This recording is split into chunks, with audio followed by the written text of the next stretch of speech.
PCE data just coming through here. Core PCE price index month over month for May, 0.2% to the upside versus consensus 0.1% print expected there. So a little bit higher on the core side of things. PCE, the overall headline number exactly in line with expectations, 0.1% versus 0.1% to the upside.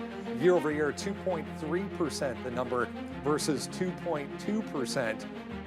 Expectation there. The core year-over-year number 2.7 versus 2.6, so a slight uptick there for, remember, the Fed's preferred inflation reading, PCE, coming through for May. Whole bunch of Fed speak to come today, basically throughout the morning and then into the afternoon as well. So just prepare for that. There could be some headlines that do move the market. 10 o'clock we'll get Michigan consumer sentiment as well. Remember, there's an inflation portion to that number. So again, overall, the market doesn't seem to care. 0.4% to the upside here this morning. This is a 15-minute chart, so you go back 3 days. We're just climbing higher and continuing to climb higher back into all-time highs to kick off Friday morning here for both the, I didn't check the S&P, but both the S&P and the Nasdaq, there or thereabouts as of yesterday. I saw this morning on the other channel, the NDX 100 all-time highs, a composite, quite close. Lots to talk about today, Brendo. Nike reporting earnings yesterday, and what a great report it is. It was really bad year over year, but all that was already built in. The stock's up 10 1/3 here to start the morning. We'll get to that on the rundown. It looks like China as well and the United States kind of crossing their T's and dotting their I's with respect to rare earth elements and the like. Apparently a framework for that is already been agreed to. Brendo, Tesla also in focus. Some competition coming from Xiaomi out in China, as well as some heads rolling there in the company. And Li Auto reporting down here to start the morning as well. Boeing and Google both getting the nod. It's like some of these charts are just up and away and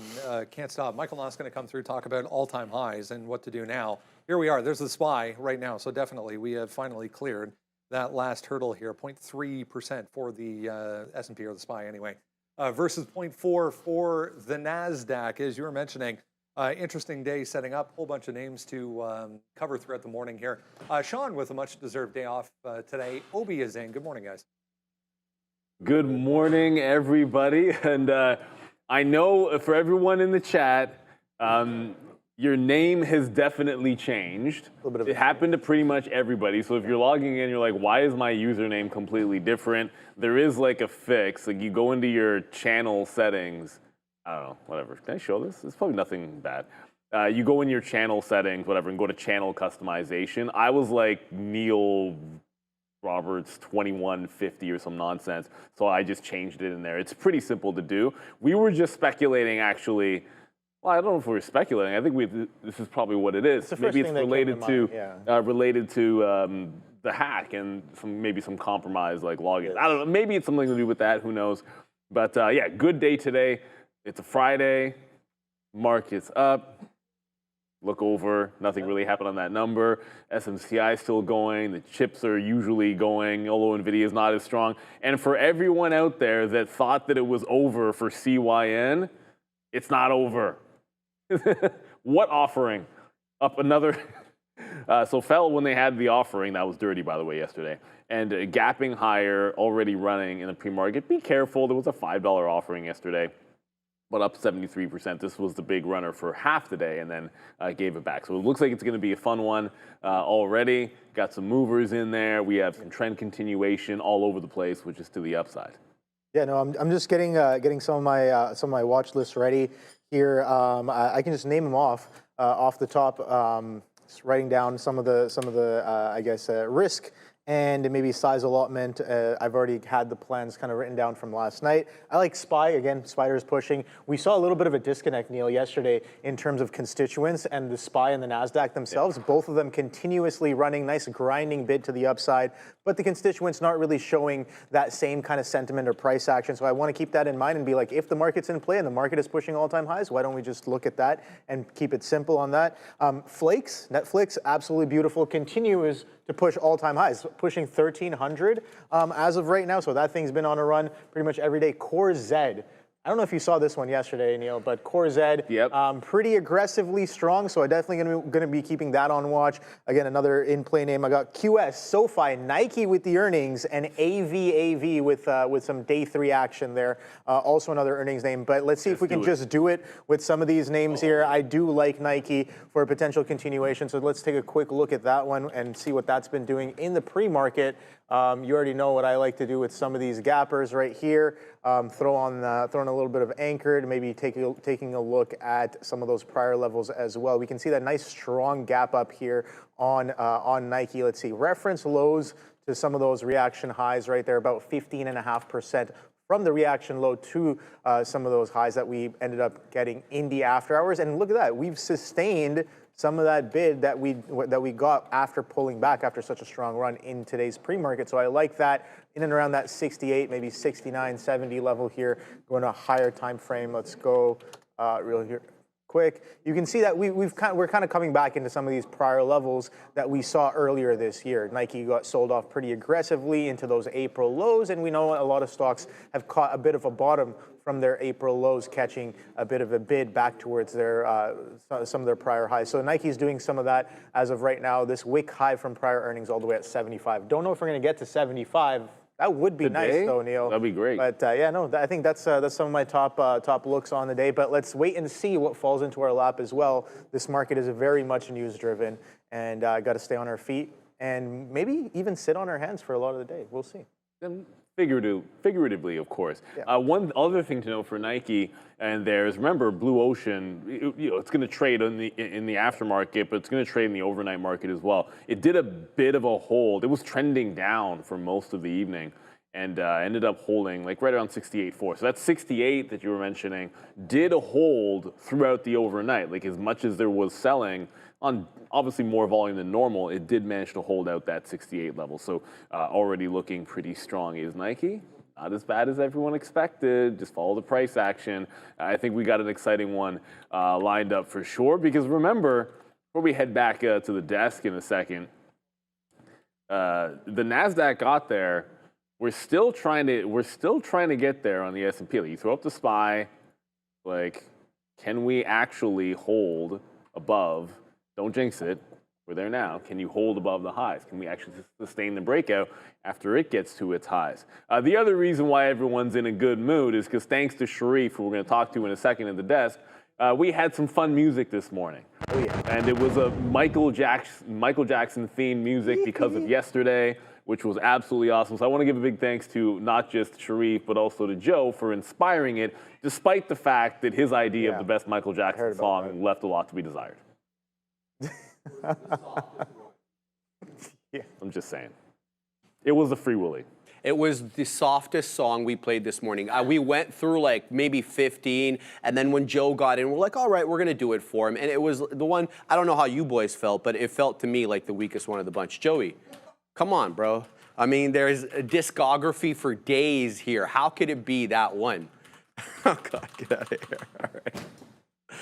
I'm just Did you enjoy this morning's jam? I'm not going to join this conversation. Come on, Brendo. It's not going to. Maybe we'll find out what Michael Nos' favorite Michael Jackson song is. Definitely we do not. Probably got got some. There he is. I feel like Michael Nos is not a Michael Jackson fan. Come on, Michael. No, it's Billie Jean though. If I have to, it's got to be Billie Jean, right? That's the most like rock-like, so I'll take it. There you go. At least you didn't choose a Free Willy song. Why don't we just go right to Mr. Nos here, and we'll talk about all-time highs and what the hell do we do now, Michael Nos? Because I mean, VIX has gone to sleep. There's no volatility. I mean, we're just crawling higher here every single day. What say you? We love life, right? Happy all-time highs for all that celebrate. I'm super excited. You can see grin from year to year. It's about time. You know, we spent what, a month and a half hanging out around under that, and I love the fact that yes, this first chart. This is what makes me really happy, and what's making me think that we actually have legs here. So. Complicated chart, I know. We talk about this a little bit. I bring it on periodically when I think it's important. But this is the commitment of traders' data. So we have to, by law, show when a large speculator over a certain amount is buying or selling futures. They have to disclose that. and you can do it. It's math with open interest and all that, but yeah, you can Google it if you want to know more. So this green line essentially shows where the large trader net position is. Are they long? Are they short? How long? How short? And you can see not only are they short, as of last week, this comes out every weekend, they got more short. So they shorted into that sell-off. The news of the war, whatever, ended up spooking them. And so now that we know that they're shorting more and the market's breaking out to new highs, that to me makes me think that this potentially does have legs on the way up. New bull market has to be, I was calling it a bull market a long time ago, but if you're at new all-time highs, you have to be in a bull market, right? So that to me is interesting. Now, the next chart I have here is just hood, and the reason for this chart is to show this is the kind of setup that we want to look for, and this is what we're going to talk about today, where I'm looking for things that are making all-time highs right now or over the last couple of days, because I want the ones that led us there. And all the time, if you study kind of your history of bear and bull markets, you have a bear market and then you have a new bull market, and it's usually not the thing that was the bull market in the last cycle that is the bull market in this cycle. So we're looking for things that are breaking out a little bit before the SPY, a little bit before the market, because we want to look at that. I brought it back test to you guys, I think a couple weeks ago, of what happens if you buy new all-time highs and put a trailing stop on them, and that alone is a profitable strategy. So I've got a whole list of charts on my Twitter. I actually tweeted out there's 100 symbols of things in the Russell 3000 that made all-time highs yesterday, so you can go check that out as well. But just this is what I'm looking for the next bit, is show me things that were already at all-time highs or breaking all-time highs with the market.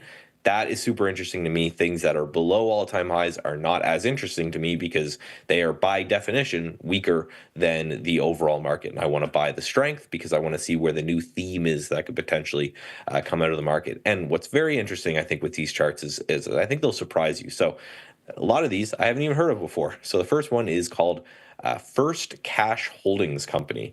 Made new all-time highs yesterday pretty well and pretty substantially, with a really nice looking chart, kind of hung around 135 for a long period of time, broke all-time highs yesterday. If this thing can hold, I think you've got a pretty good line in the sand there around that 135 area. You can own it if you're above it, be out if you're below it. This is some sort of bank, I guess. If you zoom out on the chart, has been really, really well, been doing very, very well. I think it's from $20 to 130. Next one is Rev Group. No idea what these guys do, which again is, I think, a theme that we'll see here, but made almost new all-time highs yesterday, was just butting up against them when I took the screenshot. Very nice base and a very nice gap off of earnings. So this is one I'm looking around the $46 area. If it can hold 46, I like the look of this one. Below that kind of cup around 41, 42, that's where I think you're wrong on this one. RCL, Cruise Lines. Look at that breakout that happened yesterday. That was a really nice breakout of Royal Caribbean Cruise into new highs there.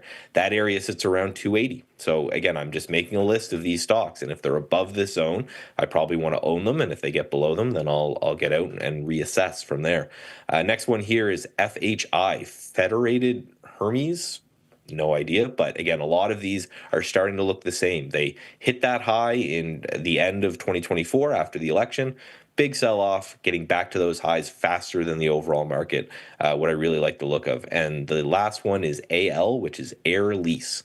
And it made almost a new closing high, almost a new all-time high, depending on how you measure it. I like that one kind of around this $59, nice looking bull flag here. So the theme to all of these is I haven't heard of any of these companies before. And I like that, because say we were making new all-time highs, and it was Meta, NVIDIA, Microsoft, all of these names, although NVIDIA, I think, did make a new all-time high yesterday. But if the whole list was just the big cap AI tech names, then we're still kind of withholden to this one sector. But we saw financials getting very close to all-time highs. We saw industrials hitting all-time highs. We saw a lot of these names, and again, every one of these names, other than Royal Caribbean, I had never heard of before. So that, to me, combined with the commitment of traders data, makes me really excited for this new all-time highs, because if it's the weird stuff that we've never really heard of that's breaking out, that means that there's a lot of underlying breadth in the market, and it's not just a couple names, it's not just your big cap tech anymore. There's a lot of different things that we can potentially research, look at, and play, and that to me is more interesting, because can NVIDIA really double again? I guess it could, but I would rather play some of these, smaller names that have the chance to kind of catch up to a lot of these larger names. It's going to 10 trillion, remember? So, I mean, of course it's going to double a couple At this more. point, why not? You and I had this conversation going back to, I believe it was around that April low-ish, where we were talking from the context of, if the same stocks lead on the way back up that we've seen lead over the past, 5-10 years, it's not necessarily a great sign for the overall market. You just highlighted a whole bunch of reasons why we're actually not seeing that. Yes, as you mentioned, NVIDIA did get to all-time highs. A lot of the other ones, Apple included, nowhere near all-time highs. So it's good to see that wider range of names participating in that rally and that rotation away maybe from those 7 stocks. Yeah, and I think it takes the wind out of the sails of the bears a little bit. I'm sure you remember, during the last 2024 when we had the bull market there, you heard the same thing over again. Okay, it's just AI, it's just these names. It's not very interesting because it's wait till the AI bubble bursts and what's going to happen. And so when you're seeing it across the board, that is the sign of someone who's not an economist that I could look at and say, well, that's generally a healthy economy. If every single sector, like industrials, which is your names that are building things, I think JP Morgan was one of the first ones to break out to new all-time highs in financials.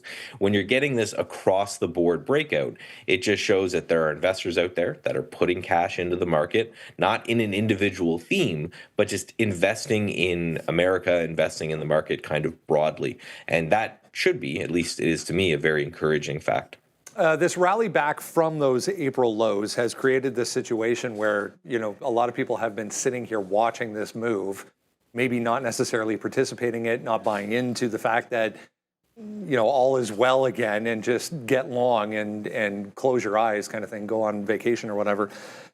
What do you say to people who are sitting here and the market is at all-time highs? I think, by nature, people are a little bit hesitant to say, I'm just going to buy all-time highs and see what happens.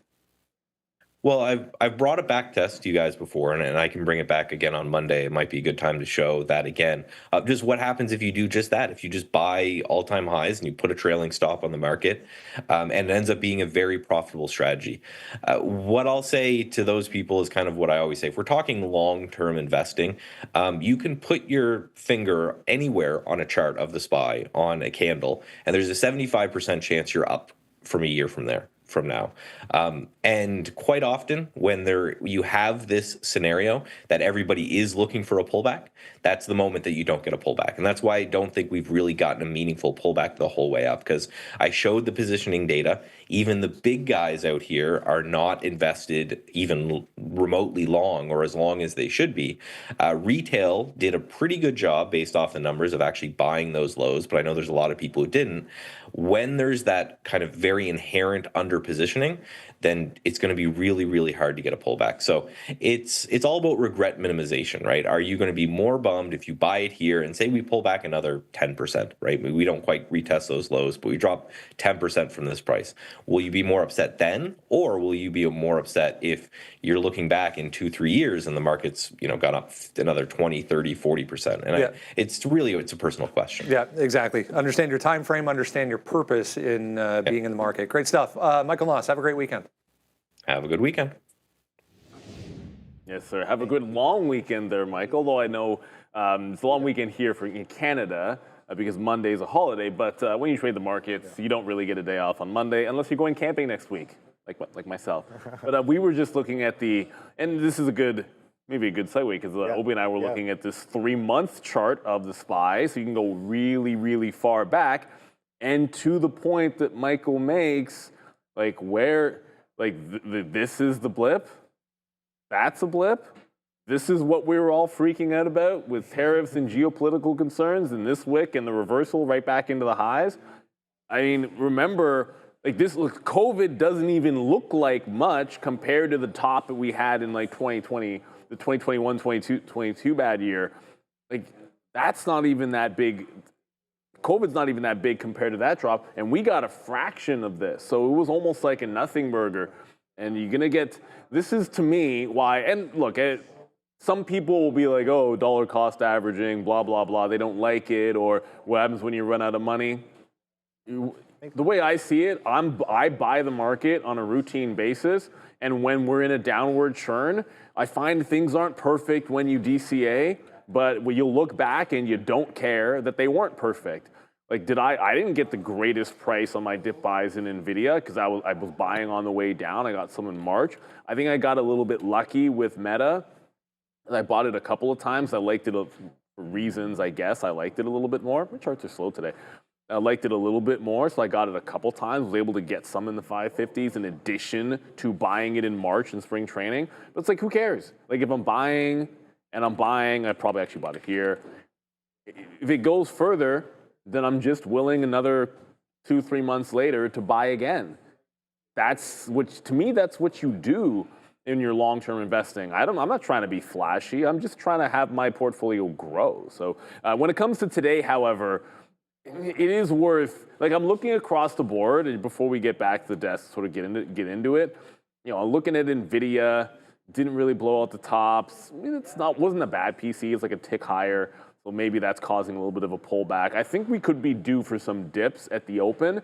So most of what I'm looking at is going to be buying some dip buys this morning as we're sort of sliding back in here. The futures were 0.5 or 0.4 and now we're like a quarter point up on the Nasdaq. So we've been sliding back a little bit. I think we'll have to be patient at the open. On a Friday, I always find that like Friday of all days and all mornings, that's the time where I'm more willing not to be in anything in the first 5 minutes than any other day because of options expiration, because there's always continuation trades to be had. Yeah, no, I love that higher time frame chart on the markets. We were just talking about this. It's just like, okay, well, yeah, everything is just noise. On a higher time frame perspective, it seems like anything and everything that we're kind of running for the door at, any sort of like short-term panic that we've seen. Everything's just been bought up in the past, at least for the past couple of months. And here, this is a 6-month chart on the Nasdaq here. And sure, right away, if I were to not have the X or the Y axis here, and I'm just like, this is just a chart, like, what is this telling me right here? Like, am I playing this breakout? Of course. Was that breakout clean? Absolutely not. Are we actually following through? Absolutely yes. And another thing I was mentioning to Neil as well is that some of the data shows that a lot of funds and institutions have been selling, pretty much net selling a lot of their positions along the way in this run up. And another thing you might want to go back and remember is that retail inflow has been at all-time highs. We've never seen retail inflow like this well, at least in recent times or almost ever. Some of those charts going off the wall there, literally. And I'm like, okay, well, if a lot of the bigger players in the market are sitting on cash or sitting on in a place where they can place a bid on the market, and we're already at all-time highs, like, what does that tell us, right, Neil? I don't know. It's all speculation, but at the end of the day, how that's gonna kind of guide me sometimes is just like, okay, well, if the bid shows up, I probably want to respect the bid. Yeah. That's how I'm going to use that piece of information. I think that's one way to do it. And yeah, the markets are definitely breaking out right now. No question. Let's see what the analysts happen to think in this bull market. A really stacked upgrades and downgrades list here, guys, starting with Nike, up 10% here after earnings. Now, year over year, there were declines, but they did beat estimates, and HSBC liking this one with a $60 price target. Then we have Alphabet here getting upgraded by Citizens JMP. We have Boeing with a Rothschild & Co. and Redbird upgrade. You can read a little bit more about the Redbird Atlantic upgrade in our Trader TV Live watch list. Then Amazon here with a BNP Paribas upgrade. Last but not least, on the other side of things here at the downgrades, BofA, Bank of America. On the downgrade side of things here, Robert W. Baird with a negative note. Then we have Baird with another bank downgrade, this time JP Morgan. Molson Coors with a Bank of America downgrade, Bank of America Security downgrading them. And last but not least, Uber up on the day, but getting downgraded by Canaccord Genuity. So, I mean, there's no shortage of names to look at here, guys. Yes, sir. And shout out to everyone in the chat in there giving the good wishes. Some people saying good morning in there. We appreciate all of you guys. And it's going to it looks like it's going to be a fun one. Amazon's on my mind a little bit here. I'm going to have a bid in. I don't know how much it's going to matter. I like this one off of 218. Upgrade, schmupgrade, downgrades, who cares? The thing about it is, it gives it a chance to be in play. I just want to look to see, okay, is there something actionable based on what the analyst move might be that could give you a play? Like if I think if something is trending down, it's on a downgrade list, and I like it, I'm like, okay, let's see it pull back into support. If it's on an upgrade, maybe I want to see if it can break it out. Amazon is breaking out here. If we look back, and what I love when you zoom out your chart is you can find these key price areas. Like right around here, about 215 or so to 216, we had resistance to support. When it broke down, there was a little wick higher that got to like 17, 18, 19 before we fell apart. And then that turned into a resistance on the way back in. Well, now we're breaking away from that. So I don't know if we break 220. I did say in my note, in the note this morning, that I don't want to break out of the high if it's not after the open. It's a Friday. I'd rather be playing the dip into prior high. So that's where I'm going to sit. It being a Friday, I don't necessarily like breakouts. I wouldn't take it in the pre-market. But when we look for a dip buy in Amazon, I do like that. I do like that level that it's sitting at. But I'm kind of feeling like we're going to go down before we go up here today. So if you like some longs, you're probably better off. At least that's what I'm going to be doing, trying to catch some bids a little bit lower. I mean, I know I'm sitting 1% lower, but I'm looking for it to hold green today, essentially. Yeah, no. I'm going to be patient. We've had a pretty solid week coming into the weekend here, and yeah, closing pretty strong. So let's see if we kind of hold some of these levels. Out of that list, I like Uber as well. We know that Uber's been running around with the whole. The robo-taxi coming out in California and everything. We've seen a little bit of sentiment come in, maybe potentially at the beginning of the week on that, and we've been pretty much sideways consolidating since then. Made a bit of a fresh high yesterday, 94.38. But yeah, I don't know if that downgrade's really doing too much to Uber this morning, Neil, as we're kind of stepping up and holding this trend to the upside. So the question becomes today: do we revisit some of these fresh highs on the day, or do we come back into some of these lows? The range, it seems like, that we've had, I guess, for a little bit of 2.5 days right here, maybe in around 93s to 91s. Let's see if we can sustain some of these levels going into the end of the week. I'm curious to know whether or not Uber will have a strong end of the week here. So we can see, this is what the weekly chart looks like. You can see bigger picture, Uber is very, very strong. People are talking about that April bid. Oh boy.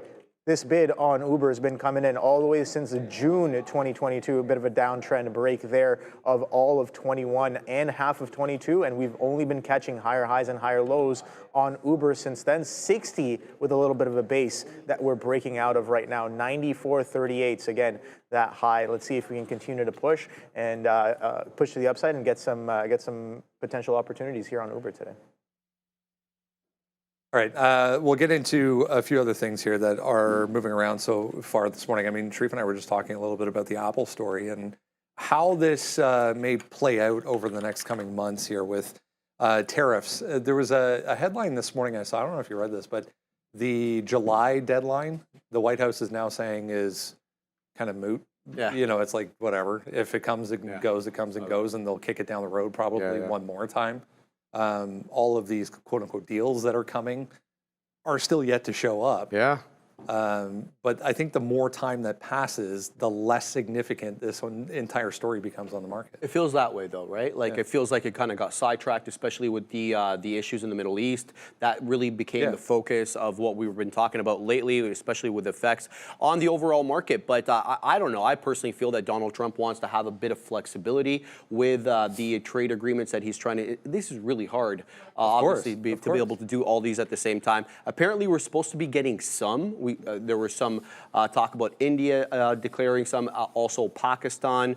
We got the one already from England, so we'll see. We'll see what all these deals do. I mean, they were talking about groundwork or like some structural stuff with China as well earlier in the week. Right. So, yeah, I mean, let's see what happens. But that's coming up, I mean, next week. Those deadlines, anyways, whether or not they'll be significant again, remains to be seen. But let's get into everything we need to know here to kick things off this morning. We'll start things with market. All right, guys, 61.94, guys, just below 6,200 is where we closed out yesterday on the ES September contract. We're already above 6,200 with the overnight high, Brendo, being 6,220. We're currently at 6,210. So initially, let's see if, number one, we can defend 6,200 at the open. If we do, that'll be support. And then we're looking at that 50-point area if we can clear the overnight high at 6,220, resistance at 6,250. If you haven't done so yet, make sure you jump down to the description of this video and sign up for the watch list. Top link in the description will get you to that page. And then all you need is your email address, and we'll send you that every single morning for absolutely free. Will come right to your inbox. Has everything on it that's moving around in the pre-market. I was just having a look at XPeng, just popped up in front of me here. These Chinese EVs. A lot of them with some data out this morning. So 1.4% right now for XPeng. But yeah, we'll start things off with Nike coming off, I think, a bit of a surprise here. A lot of people weren't expecting this from Nike. Decent report. It's been so bad that even though this report was not great year over year, and market's really receiving it well. Let's talk about how they did, guys. They posted EPS of 14 pennies. The street wanted 13, so a beat there on revenue of 11.1 billion. The street was looking for 10.72, so a beat on the top and bottom line. But this is kind of, this is the interesting part, guys. So they printed $1.5 billion last year in net income. That's dropped 86% down to $211 million, obviously driven by markdowns, inventory clearances, digital weakness. Sales dropped as well, even though they beat on the top line, Brendo. Still a 12% decline year over year, down at 11.01 billion.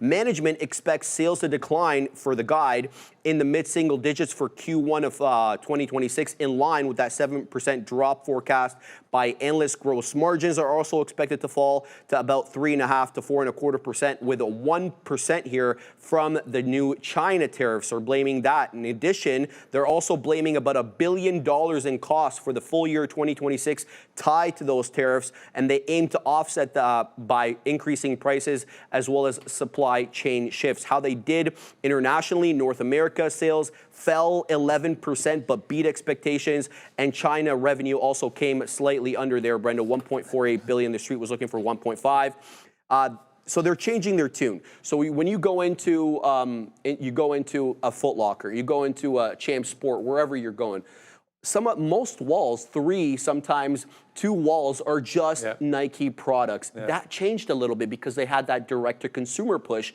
to increase margins. Well, that kind of hurt their exposure. They're going back to that wholesale, Brendo, and you're going to see them likely a bit more in the stores. It's interesting. It seems to go through phases. I don't know your experience, but like just going to the gym, I've just personally in the past couple of weeks been noticing a lot more and more people back with Nike shoes and Nike shirts and Nike, apparel of some sort. So it seems to go through phases. There's the whole Hoka phase and then the ON phase, and now it seems like we're getting back to Nikes once again.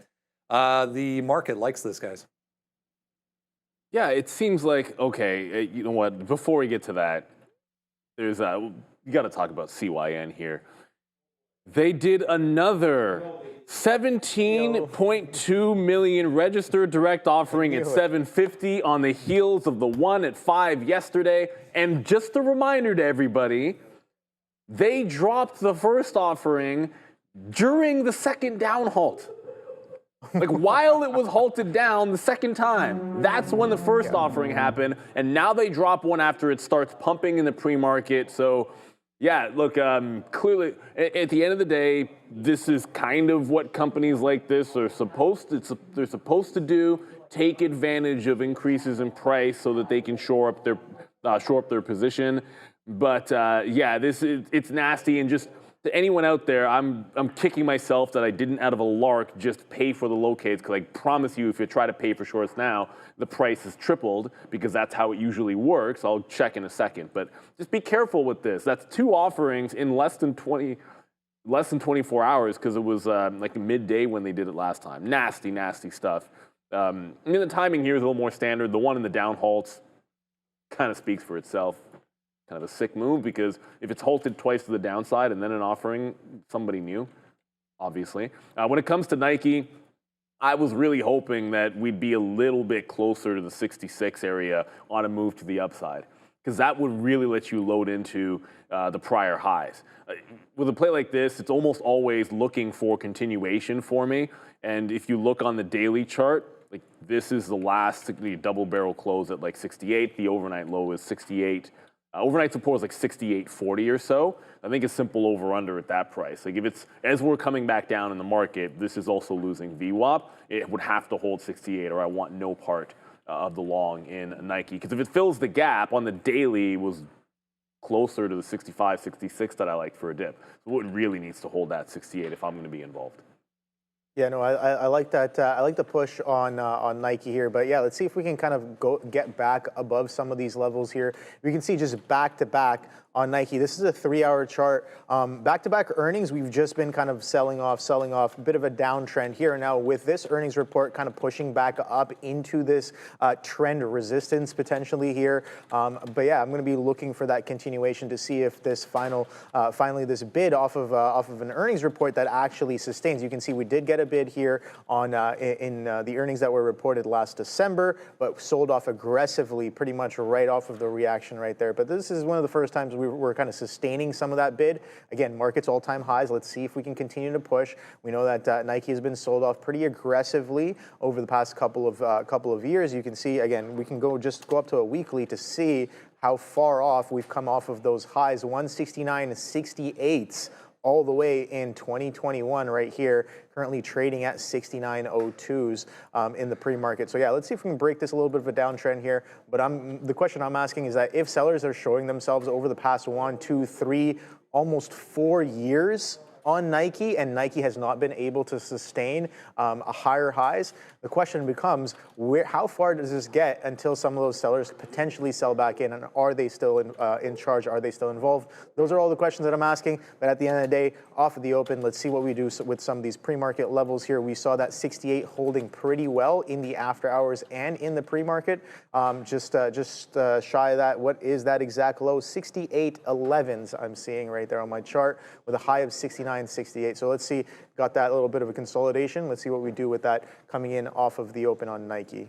Definitely going to be one of the main ones on watch. We were just going through our YouTube chat is a little bit weird this morning. Here's Microsoft, guys, to the downside in a big way. I just threw it up on the screen there. The information reporting this, their next gen AI chip delayed until 2026. So big move down here, a couple of dollars anyways, 497 down to about 494.5 for Microsoft. Not a heck of a lot of volume behind that, but we'll keep an eye out for anything further on that. Let's talk about some semiconductors here. It's been a tough week for DeepSeek. Oh yeah. Specifically, we'll talk about Google here coming up in a second, but they first were completely removed from any kind of access to NVIDIA chips, so that slowed them down. They said because of that, it slowed down their development.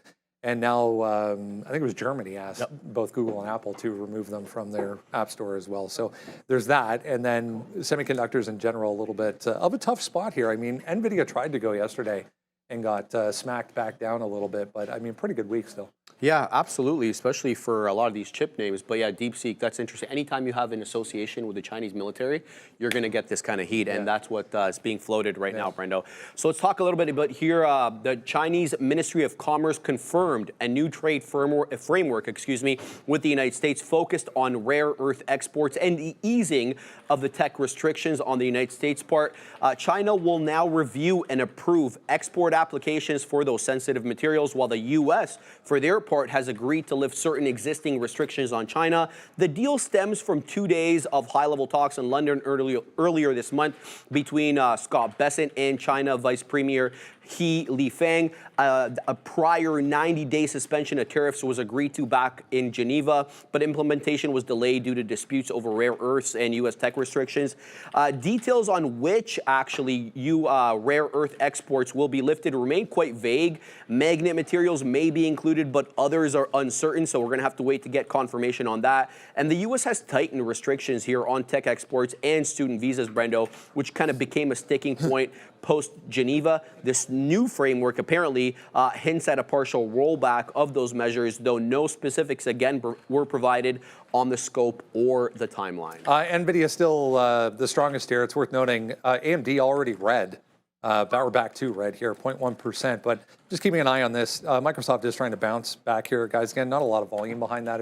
If you missed it, their next-gen AI chip delayed out to 2026. For just a quick note on Microsoft, we were sort of just talking amongst ourselves and thinking this out loud. Like when you think about how institutional money, like retail's been driving this latest push, institutional money's been a little bit late. If you ask yourself what is like the safe thing that they could chase into, like Microsoft does fit that bill. So you get like this steady grind, which is probably big money, just casually buying it the whole way up. And that's why you get something like this. It's a ridiculously good trend line. Here. I don't even need to, sometimes you don't even need to draw anything. You can if you want to, but I don't think you need to in this particular point. I'm not looking at AMD today. And I'm thinking it could be a mistake because it might just be a head and shoulders short setup on AMD. I'm looking at SMCI, which is next, and NVIDIA, the same two names as yesterday that topped my list, and for good reason, I believe. But this is setting up like you fail under 150. If this doesn't break 145 today, you got 142 on AMD, which is setting up like it could flat bottom. That said, playing the continuation on NVIDIA has made sense. Interesting thing about NVIDIA, it's not a fresh breakout here. Like when you looked at yesterday's trade, like you were gapping above and pulling back into prior high, then making a new high. Like the day before that was just a clean breakaway trade. Today, it's more of an inside. It's a Friday. That 154 to 154 half sets up as your resistance. I don't know that I want the 157 break. I think I'm longs only want to play dips here on the semis. And then we'll talk. SMCI gets its own space today, so I don't have to lump it in with the other ship names. Yeah, no. When it comes to China, I think again, I want to make sure if I'm looking at any of those names, I'm also watching FXI as well, or the Hang Seng. But yeah, you can see that FXI been kind of trending up pretty nicely here. I just want to go back to a higher time frame. This is just a 3-minute, but you can see here that we've been bought up pretty nicely off of the lows, off of the base that we made over the past couple of years. Now I know a lot of traders, in terms of swings, we're talking about how this is potentially the contrarian play here, and I'm just looking at it now. How beautiful does this look? And it's working out quite nicely. And I was just talking to Neil about this as well. China's kind of in this range here, right? We can see the FXI has been in this range since about 2008 or so, and U.S. markets are about to push all-time highs. Now, if that kind of buying sentiment kind of comes in across the board in terms of world markets, what's the likelihood of the FXI just revisiting the top of the channel, right? Something to think about here. So Chinese semis, I think definitely going to be ones to watch out for. But I like some of our own as well. Again, I'm going to be watching TSM 225 push as well. Again, this is the weekly chart, pushing all-time highs in the pre-market. Let's go down to a 15-minute chart just so we can take a look-see to see how that pre-market action is holding up. Pretty strong here as well. SMH, another one, the ETF, one to watch out for. If you are going to be trading any semis on the day, whether it's SMCI, whether it's NVIDIA, or AMD, or TSM, I think definitely one to keep an eye out for. Been in a strong uptrend, and I'm going to be watching this one for sure. I traded a little bit of NVIDIA yesterday. Wasn't that great of a trade. Again, I had some technical issues, but again, the semis are definitely on watch this week and going into the next week as we are pushing all-time highs. Let's see if they can kind of carry us forward and be the trailblazers for some fresh highs.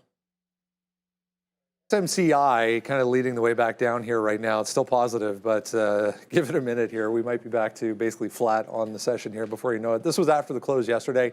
2.3 billion coming through in a convertible senior debt offering.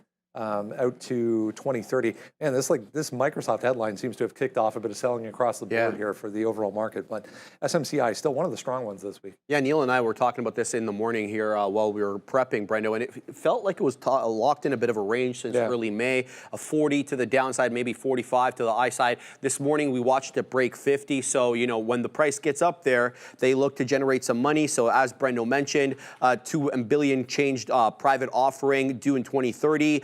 There's going to be additional option here to pick up about $300 million more for qualified institutional buyers, meaning schmucks like us can't participate. You can also redeem for cash starting in June 15th, 2028, under the conditions specified in the deal, Brendo. But it was a nice break above $50. Let's see if this offering works its way back down. Yeah, not seeing anything further as far as Microsoft or SMCI this morning, guys. But yeah, the selling picking up here.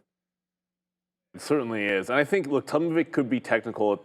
When it lost to 50, when it lost VWAP, and then the $50 level on a Friday, that seems like a bit of a big deal. I said in my notes, I'm not trying to have it above 50 in the pre-market because the structure of SMCI, the close is finally above this 46, 47 area. You can easily pull back into 48, which is the prior high. And if the last time, I mean, it's done this before. It's done this before at this price. I guess you have to go back. It's not split adjusted this chart, but you go all the way back. This is a pretty big resistance zone. It's broken through it once in the last year, and I'm looking for a continuation to do it again. But yesterday's trade in SMCI, remember, this trended down. My entry was this here. You trended down, made a low, bounced, put in a higher low, confirming strength off the lows with a bottoming tail candle. That's the setup. That was the entry. And we played it right into the 48 level. It probably was a hold, but didn't hold it. Had a couple of longs later on, but the initial one was let it break that downward trend. Didn't even have it on the first bottoming tail wick. Actually caught the second one on the higher low. That's what I want to see when you're trending down in a continuation up move. You've got to be very specific. So yeah, I do like, I always like prior highs coming back into like 49. It could do it there for sure. Or it could do it at 48. Those are the only places that are level-wise I'd be looking at, like it did it at 46. But it's all about the setup. Allow it to make the low. Allow it to give you a bottoming tail candle or a trend reversion so that you're not sitting there just going long into as it's falling, but you have an idea of what you need to see to engage in a long when it's trending down and have a reasonable stop and a good risk to reward. So it's not just going willy-nilly for me. I recognize that this could go red before it bounces, and that's an if it bounces. But it was good yesterday, so I'm going to be patient looking for that same setup.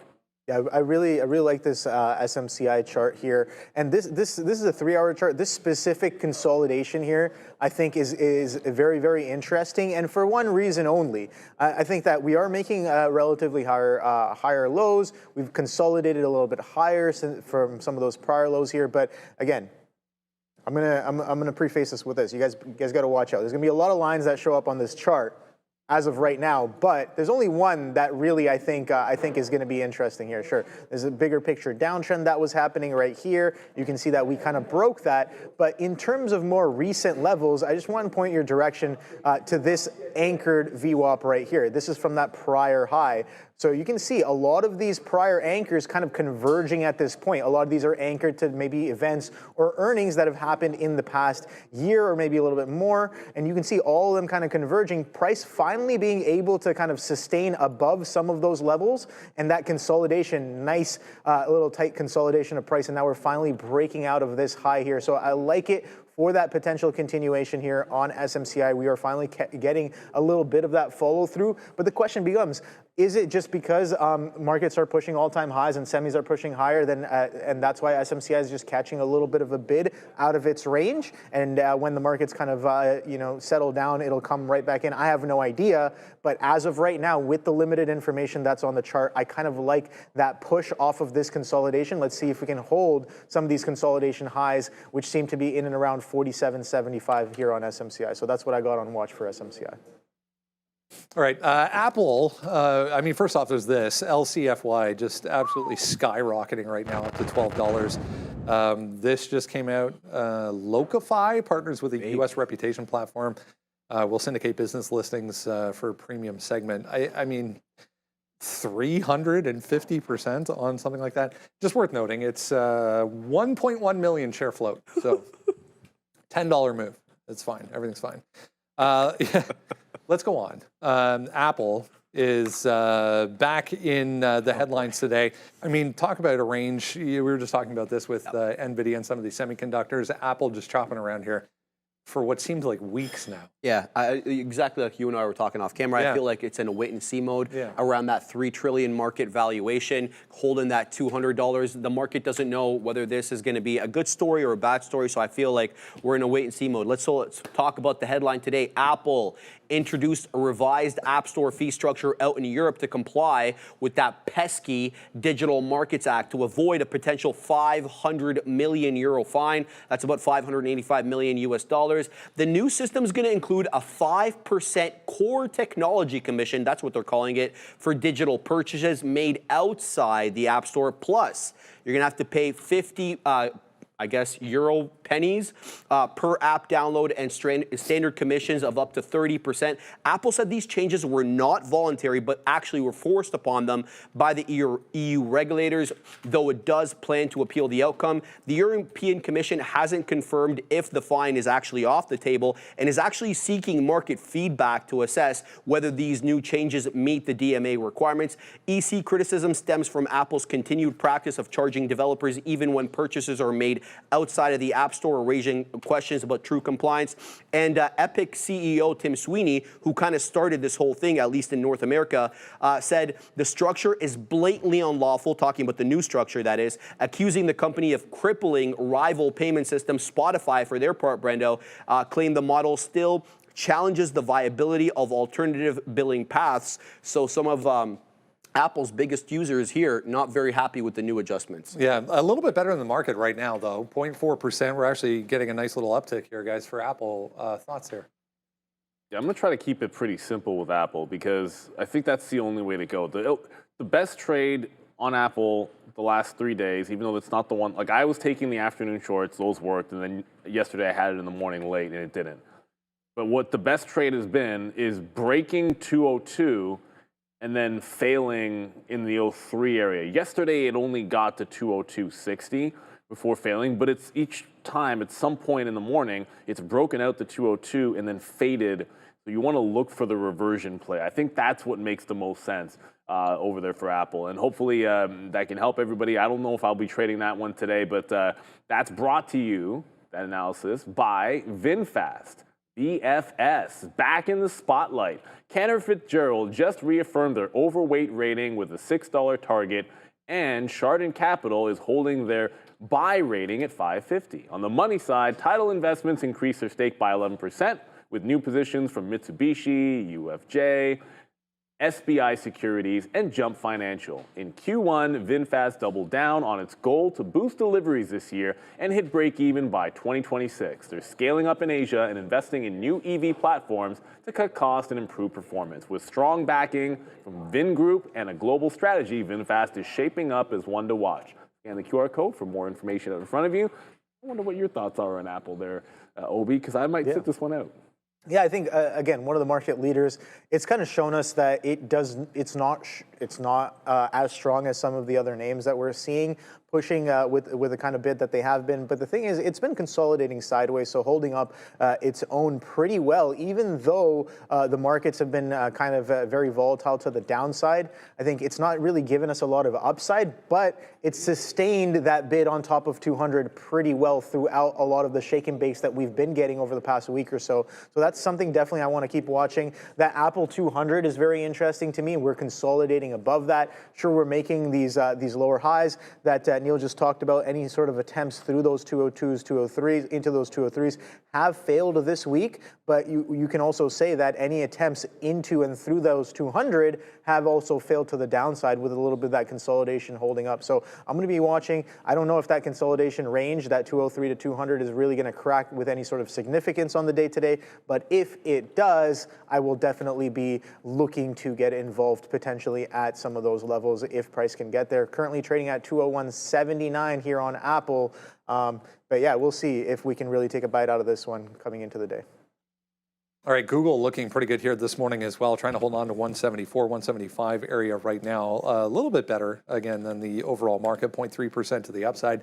New executive signing that has a lot of people talking this morning, even some analysts, JMP Securities with a full upgrade to Alphabet to market outperform, going to 220 on this. Yeah, heavy hitter coming over from, Oracle Cloud there, who has experience with Microsoft as well. Let's talk about it. So Google or Alphabet appointed Kobi Bar-Nathan as the new CFO of Google Cloud. That's effective June of this year. Bar-Nathan brings extensive financial leadership experiences both from Oracle and Microsoft Cloud. His arrival comes as Google Cloud becomes a key growth engine for Alphabet amid stiff competition. Just to give you an idea here, Google Cloud hit about $12.3 billion in revenue, which was a 28% bump year over year. They still missed estimates though. Azure, the only one in the last quarter that actually not missed from the three hyperscalers.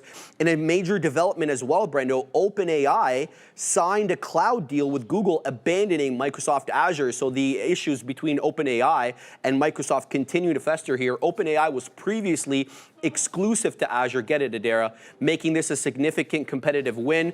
Google Cloud contributed about $43 billion to Alphabet's 2024 revenue, and major clients include Anthropic and Apple. Spreading their wings a little bit on the cloud side of things. Maybe they just took up too much space on Microsoft's cloud. Stuck in the middle, however, here, if you zoom out a little bit for Google as well, guys. Is it though?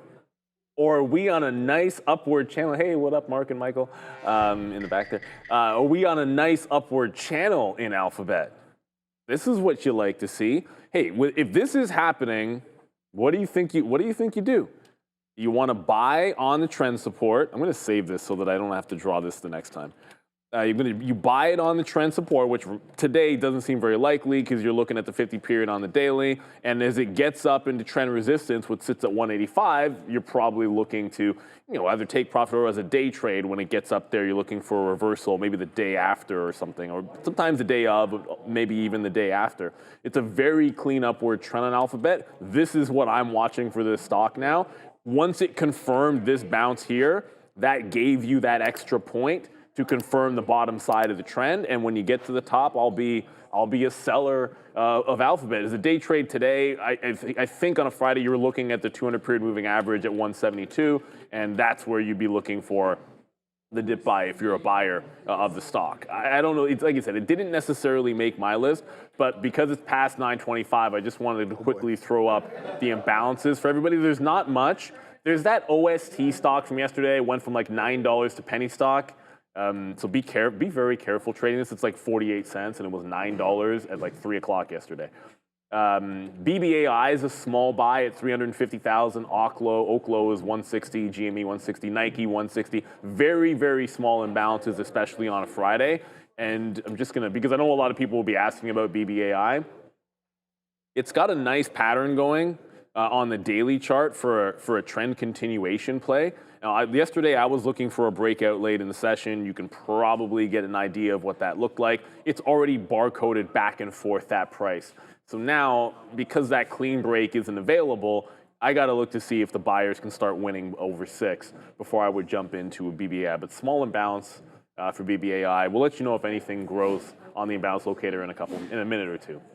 Yeah, no, I think in terms of Google, I like the way it's been setting up. Every strong kind of drop, again, this is one of those names that we've seen over the past week. Every strong drop has been bought up here, so I'm going to be looking for more of the same. We still haven't really got past this aggressive drop from Friday or I guess Wednesday end of day there. We got that nice continuation coming into the beginning of the day on Friday. So let's see if we can kind of get back above those levels. Again, looking at this on the weekly should be interesting. We're about to break those levels from from prior week here. You can see if we get above, what is that price? Prior week high, 177.36. If we can get above there, it's a little bit of a push back above some of prior week levels here. So I'm watching that 175 area as well on Google. Let's see if we can continue a little bit of the bid. But pre-market action, nothing too crazy, but we've recovered pretty well coming into this week, the aggressive selling that we got in on Friday and Monday. So took all week to kind of grind our way back. Let's see how we close off the week here on Google. Yeah, a couple minutes to go. And speaking of grinding its way back, Tesla has ground its way back to red.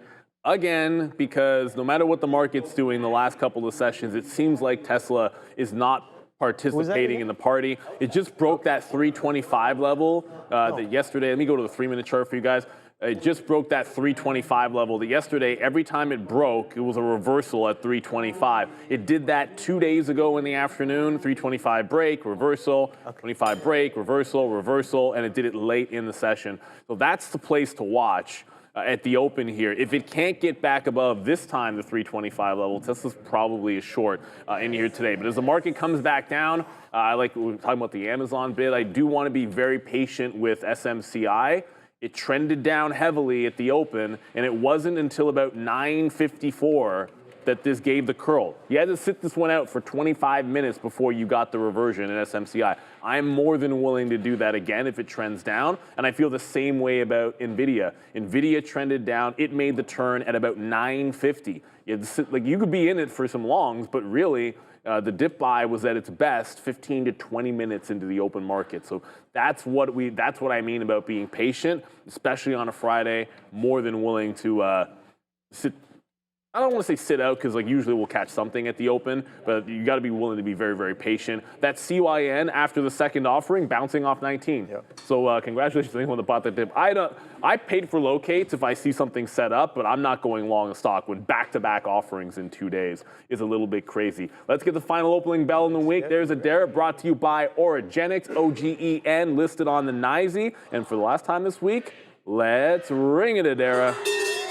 Oh boy, all right, let's get ready to rumble here with that Nike pushing that $70 right off of right off the bat. So let's see if we can sustain some of those fresh highs here. I'm waiting and I'm watching. Yes, those we got some water. Yeah, the watermelon's dope.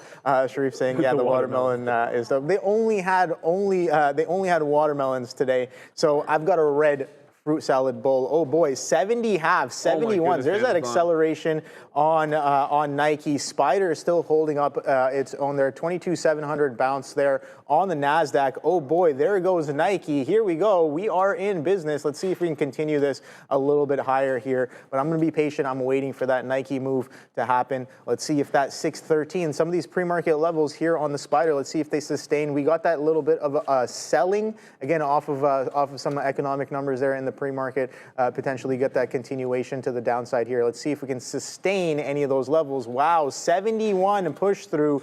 Here we go, Neil. Nike definitely just doing it to the upside. Let's see, where will they stop? I have no idea. 71 is trading now. Doing it and doing it and doing it well is Nike. It represents Queens, but it was raised out in Brooklyn.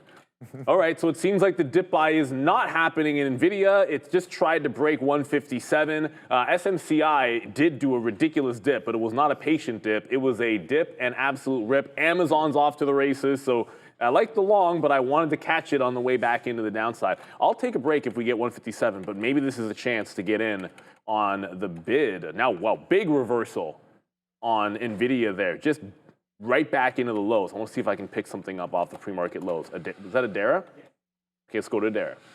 Microsoft here, pretty nice off the open. No brand new news on this. The most recent headline was about half an hour ago. We had the information reporting that their next AI chip is facing a roughly 6-month delay. Also, in terms of this overall market move to the upside, it's nothing that we didn't really know, but it's worth noting we do have New York Post reporting that Donald Trump is aiming for trade deals with key partners in Asia in the coming weeks. Citing sources, again, we kind of expected that anyway, but here is the Nasdaq. Let's see what happens here in this market, guys. Back to you. Thank you very much, Vera. Yeah, that Nike still continuing pretty well there. That 70 push was pretty aggressive. 71 halves currently trading. So I do want to get a little bit involved here and see if it'll have me. But I want to be patient and wait for this kind of morning aggression to kind of die off here to give us a little bit of direction. So that's what I'm waiting for. Let's see if that Nike can give it to us here. 71.64 current day high. Let's see if that stays and sticks around here. I did get a little bit involved. Oh boy, that's flushing down pretty aggressively, wiping back down, almost $1 down off of those highs. Oh boy, can we hold that 71, Neil? That flush back down was pretty aggressive. I gave it a little double tap back through that 71, but let's see. Let's wait and see if that 71 still sustains, or do we continue to the upside here? So being patient for Nike, let's see if that'll come in. If you look at higher time frames, we are potentially pushing up into some resistance levels, but again, got to be patient, got to wait for that chart to really show me to start delving into this one, Neil. Yeah, I just got a reload in NVIDIA here. We were able to catch it. So first it bounced off clean off the volume weighted average price. It broke the pre-market, held the pre-market low, I should say. Each time it's resisted the $0.50, 156.5. So we're in now, average price at 88 in the middle of these two, and really just the 80s and the 56s. So that's why we get the middle price. But I want to see this back up to the 157. I will cover again in front of the 157 and then try to hold through the breakout if we get a break on NVIDIA. SMCI, like I said, you got to pick your poison. SMCI came into 49 and clean bounce, but I was over at NVIDIA at the time, so it looks like that's the one that's going to go for me. Just ride the wave. NVIDIA's been absolutely fantastic. The problem that stinks, ooh, now my chart crashed. If you guys are saying stuff in the chat, I'm going to have to reload it there. I'm going to cancel my Amazon dip buy. As you can see, Amazon is absolutely flying right now, up to 221. I might be able to join this if it can come back in and hold VWAP, but I need to see it set up. We always say be patient. I wasn't sure I was going to get anything right away at the open. And for now, it's just NVIDIA, though we just lost a $0.50 again. If it sneaks up there and can't hold above 156.5, I'm going to take another leg out the next time we press up there if it can't hold that $0.50 on the way to 157. So just one trade for me. Really nothing else setting up too crazy. I'm looking back over at what's going on. SMCI is really, really going. It's a bit of a disappointment, but you can only, that's the thing. Like yesterday was the same thing. Like I had SMCI on the move, but didn't have NVIDIA. Today I have NVIDIA, but didn't get the bounce on SMCI. Yeah, that push on Nike still going. We are pressing some fresh highs here. 72's incoming. Yeah, oh boy, definitely a little wrong on that one. Market's taking a bit of a bounce here as well. 6,200 bounce on the ES there. So that thing is coming in real hot. 72's now trading. Oh boy, on this one. So about $1 out 72's. But yeah, taking a look at some of those prior anchors here as well. That's not coming in until 75. So again, I got to be willing a little bit to kind of give this a couple of multiple tries before it really begins. Again, market tailwind, definitely got to be considerate of that. That's coming in as well. If the bid continues to sustain here, then oh boy, Nike definitely can have a lot more room to the upside. So I got to be wary about that one there as that potentially comes in. But other than that, other stocks that I was looking at this morning, again, we talk about SoFi, we talk about that Core Z. SoFi kind of made it there to some of its prior highs, but not really pushing too crazy. I got 1711's current day high trading at 17s now coming back in. Netflix, I like that for a potential push to the upside. That never really came in as well. So that's kind of pulling back into that 1300 mark here. So let me pull up the chart so we can kind of talk about it together, which is right over here. It's interesting that some of this Chrome browser is showing up as YouTube on my taskbar. But okay, so that's Google. Google not really doing anything too much, trading within its opening range as of right now. But Netflix was the one that I was talking about, NFLX right here. So Netflix with a little bit of a pullback. That's pretty aggressive to the downside here. So not really sustaining that bid from yesterday or the days before. Let's see if Netflix can catch a little bit of a bounce. But this market holding its own as of right now. That bit of a sell-off from the morning session, not really giving too much follow-through here in the first 15 minutes, Neil. Well, it's following through in this name, at least in terms of buying, and that's going to be NVIDIA. It just cleared the $0.50 again. The only problem I have with this is, as I was saying, that 156.5. Like it gets up there and we're just not able to hold the buying out in front. So what I'm trying to do is play it to that $0.50 where you're getting the tops, but hold into the bigger break. There hasn't been a chance to reload off the lows, so I'm going to play a little bit tighter to the vest here and just be patient and try to let this one go. Just for everyone out there, I'm trying to get back in the chat. I'll be there in a second. But BBAI just, well, I mean, you can see what's happening. Pulling back pretty heavily. If you're looking for a support level in BBAI to do some work for you, 550 was a good one. And then down here at the 525. It's not a name that's necessarily that was on my list, but I know a lot of you guys are watching it, and you want to find a place to get involved. All right, so just NVIDIA for myself. SMCI is right back. So this is interesting. As NVIDIA holds, SMCI is right back into the bottom. So I'm not convinced you've made the low like you did cleanly on SMCI before. It was a much easier trend reversal yesterday, and I don't think we're done yet. Let it simmer down. The market's going up, and that's going to the downside. So I don't need to be fighting the trend at all. Let me check out what's... A word? Word. Whoa. Okay. Okay. Whoa. Okay. What's going on it's over there? It's AMD, baby. AMD is real and it's spectacular right now, and it's really going. So yeah, the 50 pennies we have on NVIDIA, it's been good so far. NVIDIA, AMD's just petit peu better. I'm really I think rich. that was right. I think that works. My French is bad. Let's go to Adara. Just keep an eye here in CLBR. This is Columbia Acquisition Corp. They're trying to acquire Grab-A-Gun. And with that in mind, Washington Post reporting that the Department of Government Efficiency is entering the ATF with a mandate to slash gun regulations. That could be a good look for Grab-A-Gun. So right now it's a good look for CLBR. Again, the acquisition company that would be acquiring Grab-A-Gun. Back to you. You are fake news. Oh, That boy. just sounds like a weapon from like Star Trek, just some crap they made up, and it's like, oh, what are we gonna call that thing? Oh, Grab-A-Gun. That's what that is.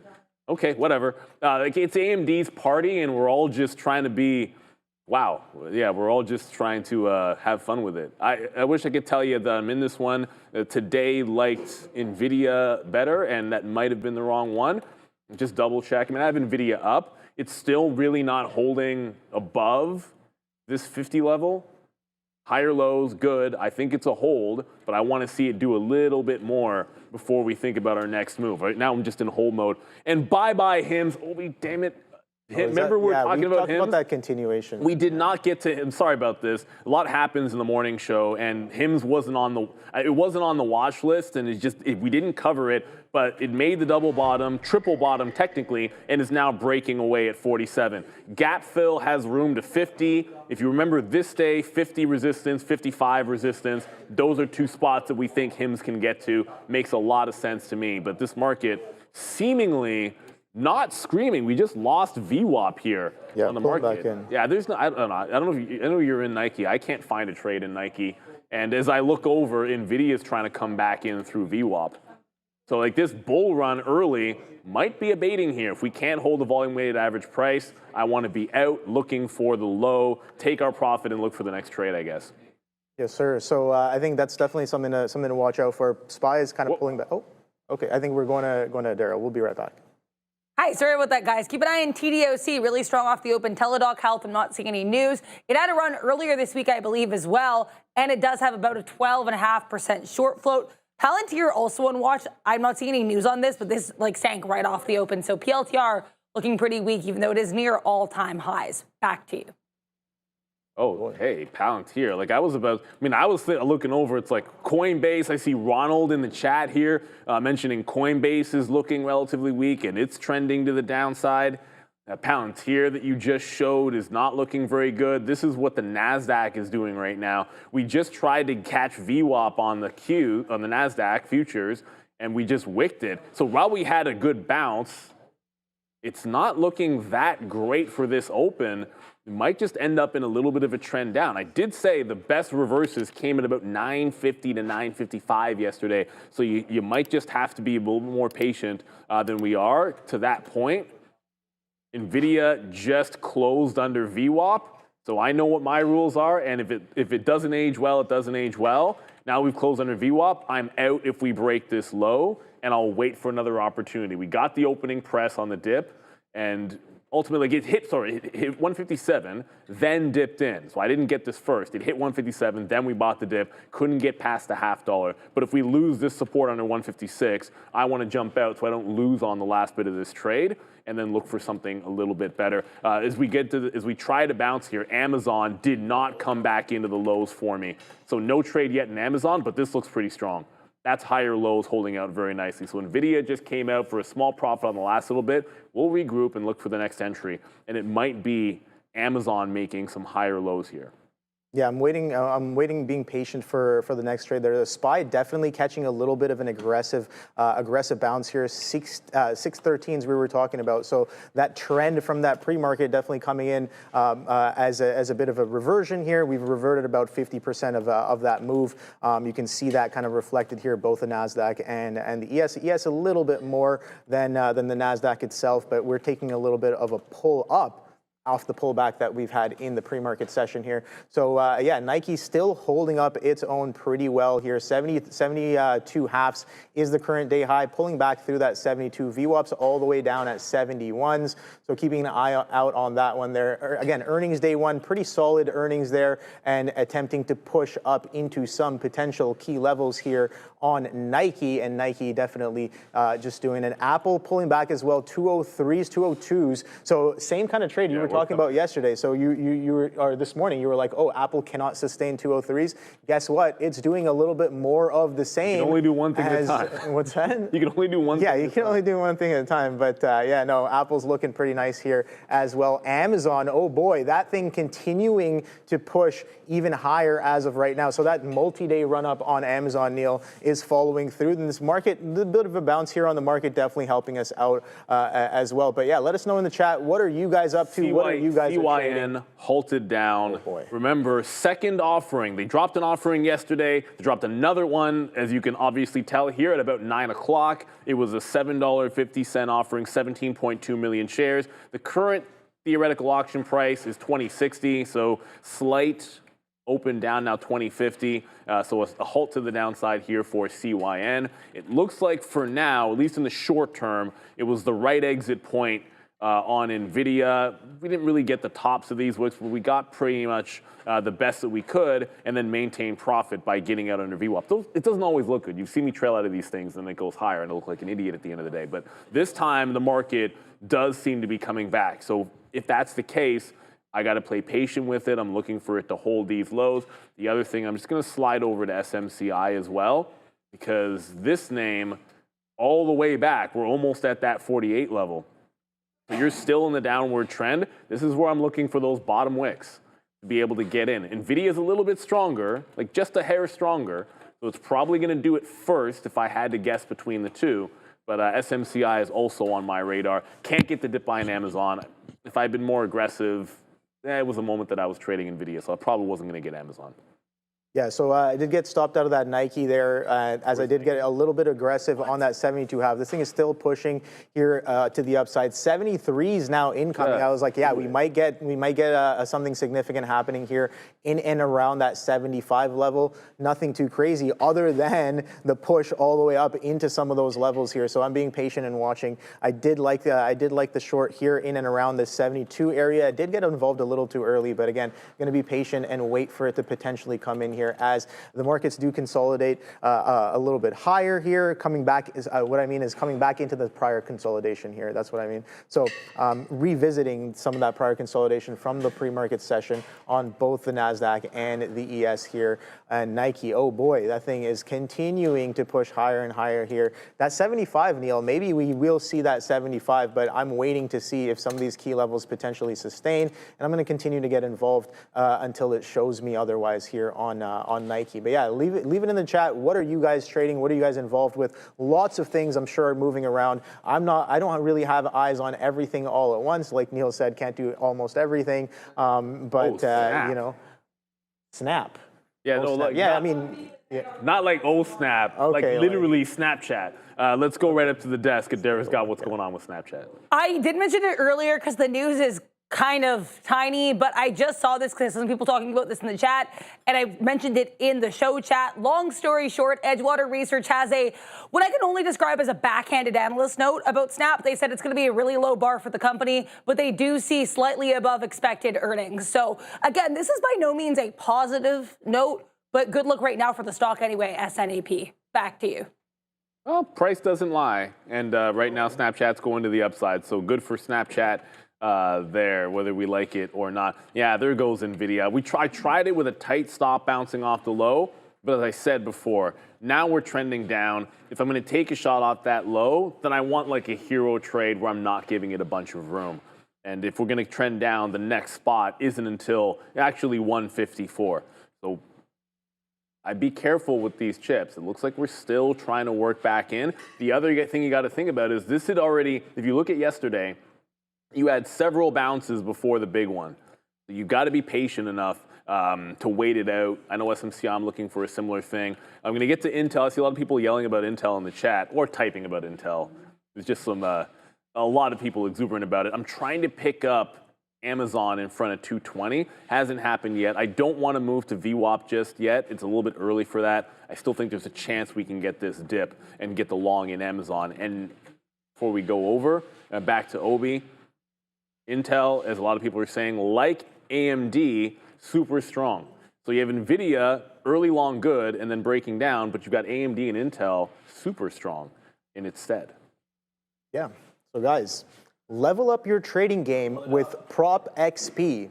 Up to 1 to 200 leverage and static drawdown. Scroll the site and pick your challenge at propxp.com. Trade directly on our platform. Sign up, try it for free, and start your trading journey.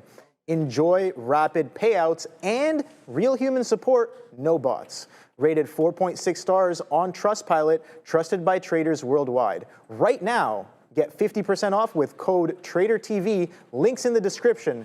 Be the trader, get funded. Join Prop XP today. Prop XP, your edge starts here. Visit propxp.com. Oh boy. So yeah, that Nike may be coming back in now. 72 is still kind of consolidating and holding.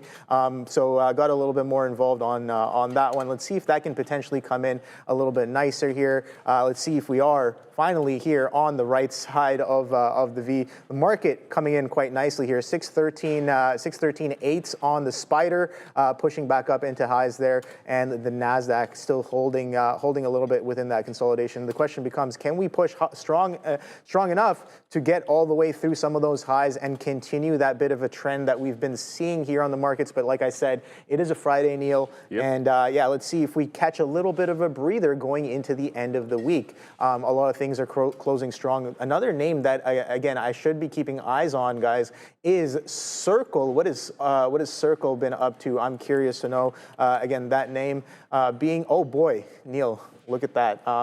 Here, where's my chart here so I can pull it up? Circle right here, right off of the open, CRCL. Nice, beautiful flush, Tank City, 224s to 200s, 206s currently, so cracking some of those levels. So an aggressive sell-off happening as of right now on Circle. So more follow-through potentially on the backside of the move, which again arguably came in on this day here on Monday with that double top 300 and that flush all the way down. Don't forget to like and subscribe, guys, because we try to bring you guys all the updated news within a timely manner, and all the updated stocks that are moving as well, including some of these crazy moves that are happening on things like CYN, Circle, some of the hottest stocks in the market. Now I know we don't really trade, we don't really trade the small caps as much. But again, shout out to Sharif there, as I know that he's definitely going to be involved in some of those small cap traders for sure. And I think Neil's got something. We've got a super chat. By the way, I did get this curl in SMCI. We'll get there in a second. You knew what I was looking for. Make a bit of a double bottom and then make that higher low. But shout out to Trade R Gibby on X. Like it. Was long Intel yesterday, 2240. Made 400% on options today. Congratulations! You guys taught me so much. Thank you for everything. Thank you for tuning in. But as we said, this is about the community, everybody. Everyone's just trying to do the same thing. Get better, make more money, learn something, enjoy themselves. So spread the love. Share it with everybody that you can in the trading community. We have the best out here. Yesterday, the up move in CYN was all you guys. You know, all we did is go over the thing that when I sat down in the morning, everyone was already talking about, and we just reiterated what everyone was saying. Just a look here. CYN opened back up and is trying to hold a bit of a bid, so maybe not that bad. I can't bring myself to want to go long after back-to-back offerings, but there's some scalp trades that maybe you can get away with here. Not my cup of tea, everybody. I think I stay away from that today unless it sets up a gorgeous short. So I want to see what we get next here in SMCI. I think pushing the VWAP makes some sense. 50 on a Friday is an obvious out for me if we can power through VWAP here. We got a bit of a bottom on SMCI. Of course, and at the same moment, I knew this would be the case. You know, you only get one, right? Like I get SMCI, but NVIDIA makes its big move. That's exactly what happened yesterday. Let's go to Adara. Here's CTOR. It's a small cap called Sidious Oncology. I think this one has run before. I'm not seeing any news. A 5 million share float. And I also want to remind you guys, pretty big economic data print coming through at 10 a.m. That is the University of Michigan Consumer Sentiment. Now, not only do we get the consumer sentiment print at 10, but we also get the inflation aspects of this print. That'll be the 1-year and 5-year inflation expectations. I'm looking here. We're expecting for all three of these pretty much exactly the same as the previous print. We'll have to see if that comes to fruition. But just a reminder as well, we did get a slightly hotter than expected core PCE print. So keep that all in mind as we head into that 10 a.m. number. Back to you. Thank you very much, Adair. Appreciate it. Do not forget, we are a market that is still sometimes driven by news and economic data. So I already mentioned SMCI. Tesla, that'll work, bouncing off 320 and holding the 325. So again, this is the third day in a row and maybe the fifth time it's done this where you've broken underneath 325 and then immediately had a recovery. The next step would be holding and closing, like close out above this 325 level and break out the top. If you're looking at Tesla, I think that's what I would want to see. So I've only been in it's only been two names for me. NVIDIA early, and then as this bounce happened over to SMCI. But let's try to remember, these are all trending down. Like it's 955. And we're just trying to break the downtrend here and get above the volume-weighted average price. It's not at a place that I want to add to it yet, but I think we can. If it does what it did yesterday, everything is fine. It just feels a little bit different, and it is a Friday, everybody. Keep that in mind. Palantir is still flushing. What did I have down for Palantir? Oh, I didn't have a support level for Palantir. Yeah, because it was probably too far down. Yep, that's right. I knew it. Okay, good. Palantir, I had no notes on Palantir because really the play had been shorted into 148, and I was feeling kind of bullish on some chip names. But yeah, you've got 130. On a Friday, I'd call that 135, even though really you're looking at a 136 low. So if you're trying to, wow, that's a heavy candle on Palantir, set of candles. This is setting up for a shot at a mean reversion. But I think wait till 35, 36 would be the way I want to play it. And shout out to Zero Gravity saying the same thing. Zero Gravity Zen in the chat's looking at the 136. Yeah, I'd be a little patient with that. You're getting a better and stronger bounce elsewhere in the market. Like I want to rejoin NVIDIA if I can. Maybe even think about AMD, hold on to SMCI, and hunt for that next opportunity, everybody. Yeah, I think I'm watching the tape here on Nike. Pretty aggressive pushes into the bid, and they keep getting. Well, I don't know about absorption. I don't really want to call it absorption just yet. But again, not really letting it get through that 7180-ish mark, but at the same time, not really getting too distinctly above that 72 either. Look at the spider go, that aggressive push back to those highs there. So, oh boy, we are pushing those fresh highs. So I was like, oh, can we take out that I guess session high there? And the ES, you can see that doing it pretty well. 614 halves now. Oh boy, the spider definitely climbing up that spout. The Nasdaq not really there just yet, kind of lagging behind a little bit there on that, but making its way back up. Nike, I'm looking for that VWAP, man. That VWAP coming in at 71. What is that specifically right here? I got 7130s-ish. Like I said, we've kind of broken the bid from the morning. Sure, I spent a little bit of risk on the front side of the move. Not really, I guess, very ideal. But again.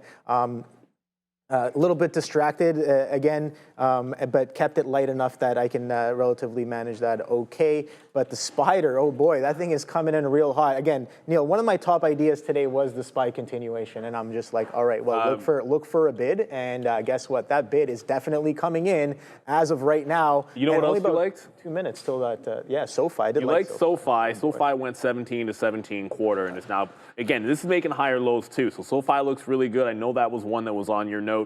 So good look there. What is going on? Let me just quickly go to Amazon before I go to HIMS.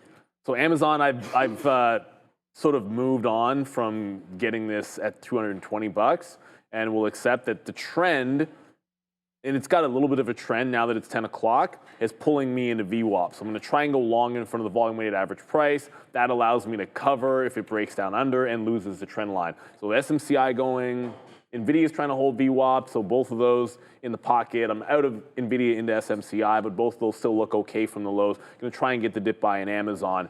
But wow, HIMS is really, really, like $50 now on HIMS. This was your chance to get in when it was just bouncing off of the volume weighted average price. It does feel a little bit frothy up here. Try to remember about 51 bucks was the prior support. That seems like an obvious spot for some resistance, and 50 on a Friday as well. I don't know, gonna have some gravity towards a price like that. So I would expect a little bit of chop here, maybe giving you some opportunities to dip buy on HIMS. Haven't really changed my tune in what I'm looking at here. SMCI, Amazon, Palantir. Well, Palantir now still not really getting to that 136 level. You're chilling at 138. I'm going to wait a bit. I still feel like maybe this is a little too far away from the support to take the first stab at Palantir. Fedora the Explorer. Palantir very flaccid this AM. HIMS not so much.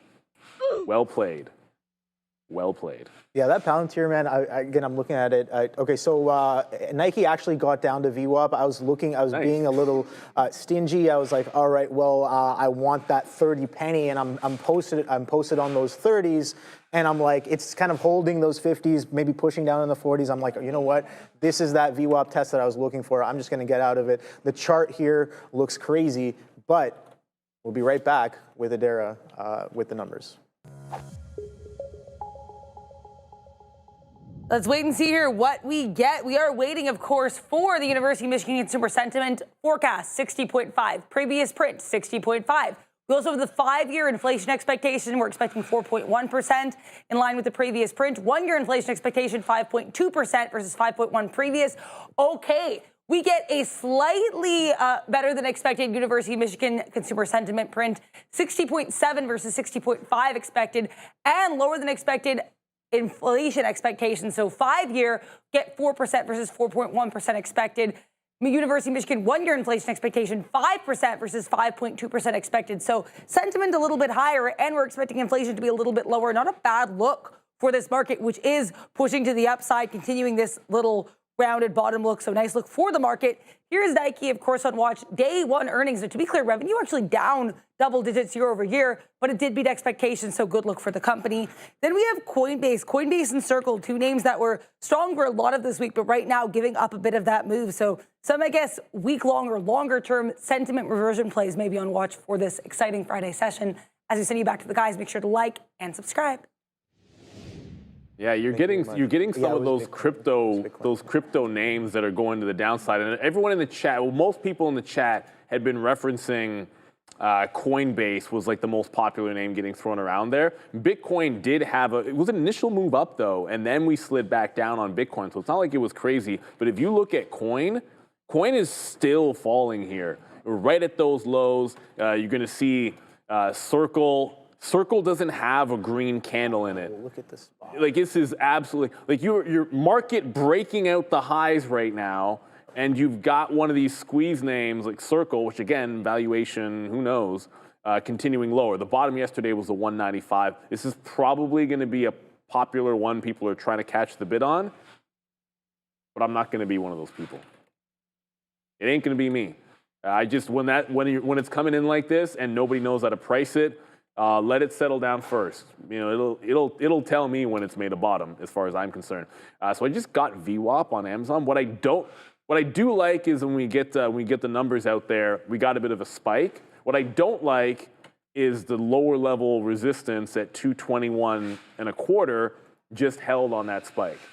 So I should have been offering there. I'm going to try to get some out at that resistance before you get back into the high. And again, not really trading too much. The market looks strong, so I feel like this should be okay, holding the higher low. But we break trend if we lose this bid underneath the $0.50 on Amazon. Yeah, 1, 2, 3 in the chat, just like this HIMS. HIMS is on an absolute tear at this point.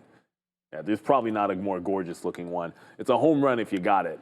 I'm not a chaser up here. I feel like this is the resistance spot, was a 50 to 51 level. I'm not shorting it in here, but I think this could give you the first legitimate dip buy to be able to come back in and pick up the trend for sure.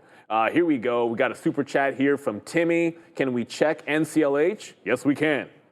I try to scalp calls weekly and want to know your guys' opinion. Sure, I'll give you my opinion. Why not? Well, first of all, I can tell you, I know Michael liked RCL a little bit, and I liked CCL the other day after their earnings. Didn't really get a trade on it. NCLH is not really breaking out, is it? No, it's not. I wanted to look locally if it was going to get through. Well, you know what? Bouncing the 50 is good. It doesn't seem like it was as strong. I remember looking at the CCL chart and liking it a little bit better. You can't seem to get through the 20 level on this, but room through 20 if it can go. I think you're in the first stages of a potential breakout here on NCLH, but it just doesn't seem like it has the juice today or what the reason could get it past 20, especially on a Friday. I think that's your issue, but yeah, long off the 50 period, upward sloping into a flat top. I think you just have it early before it's broken out. It was just that RCL's already broken and CCL just had their report and we're also breaking. So maybe you get dragged up a little bit by those. Let me just check CCL for you here. Yeah, like look at the difference. I don't know. I like being in the one that's going instead of hoping the others catch up. But you got a base underneath you, and the other two, I mean, the rest of the space is going. So I think you have a good one. I just usually prefer to be in the stronger name myself. That's the best I can do. So come on, Amazon, do that thing and get your way past that 21.25. We're getting fills underneath 221 in the 80s, and then the first cover, and then I'm going to get some at the high of the day here at the 221.5. So far, still so good. I just want this breaking out the top like the market. Yeah, no, I'm watching that as well. Again, as soon as you mentioned some of those cruise liners, I started looking at I guess airlines and USO as well. We know that oil's been a little bit of a mover over the past I guess a week or so, but no real continuation since that strong flush that we got in on Monday, and sideways consolidation since then. 72s holding here and on USO, so nothing too crazy. Not really doing as much relative volume anymore either. So one to watch out for. Spider, oh boy, that thing is pushing to its highs as of right now. Some fresh highs being printed, so some aggressive strength coming in off of that number. Let's see if we can take a little bit of a breather back down into VWAP. I did get a little bit short here, but again, going to keep it light as it is a very, very much a counter trend push. We are still technically holding a lot of these moving averages and trend to the upside. 615s on the SPY. Oh boy, it was just a few minutes ago we were looking at it at holding that 613 level and sustaining and pushing, and we got that aggressive push into and through that economic number there as well. So Nasdaq made it. We were talking about how the Nasdaq was kind of lagging behind a little bit there, and the Nasdaq definitely made it through to its fresh highs and continuing to push a little bit higher here. So out of the Mag 7, which one here is the strongest one, you may ask? I'm looking at Tesla. Tesla's looking pretty strong out of the bunch, and you can see that first 15-minute candle there on Tesla as well. Here, let me pull it up and bring it in for you guys so we can all take a look at it together. And Tesla on the first 15-minute, oh boy, this thing is hella strong. Look at that wick. Everything getting bought back up. So that dip down in from Wednesday, getting a little bit of a lick grab. Look at that hold of 320. 320.07 is the low, Neil. 327.38 is currently trading. V-shaped recovery on the day here on Tesla, leading the way in terms of strength. We can take a look at Softy. Softy still trading within its range. Nothing too crazy. Apple, similar story here. Still trading within its opening range as well. Nothing too crazy. Amazon, it is holding up pretty well, but still technically chopping around a little sideways. Meta, oh boy, Meta showing some strength as well, Neil. So we got a few names here, but not everything. Yeah, no, look, Amazon is choppy off this level. That's why I'm just trying to buy the dips into that volume weighted average price to get it to break that high. But Yella Studio, can we check out MBST? Of course we can. Why not? Thank you for the super chat. You don't always have super chat to ask a question. Usually you can just throw it in there and tag one of us, and that's another good way. Look, it's not moving today. It's got no volume today, so I'm not going to analyze it as a day trade because it's not one. But what I do like about these, so here's your breakout. There's your dip on the breakout. there's your trend. So that's what I like about this kind of a setup. What's a little bit scary about this is it's seemingly the last couple of days threatening underneath the trend line, and it's very tight. Without any volume, it's not really breaking away. You need to take out 4, and you can see it here. Like, it's a rising wedge. It's a breakout at the $4 level, technically, but you close underneath that trend, and forget about the 50 period. You could be headed back into the prior high at $3, which is a decent chunk, right? Like, for it to go from $3.80 to $3. So technically, that's what you're looking at here with MVST. Tesla, as you said, is absolutely flying to the upside. Amazon is trying to go.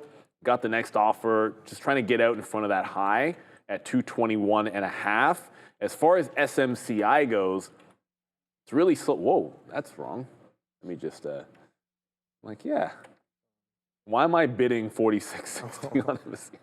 At some point, when I went to get more shares at 48.60 something, I probably put it at 46.60, which would definitely explain why I didn't get any more SMCI shares. No, we rejected the volume-weighted average price, and I haven't found a good place to add to this.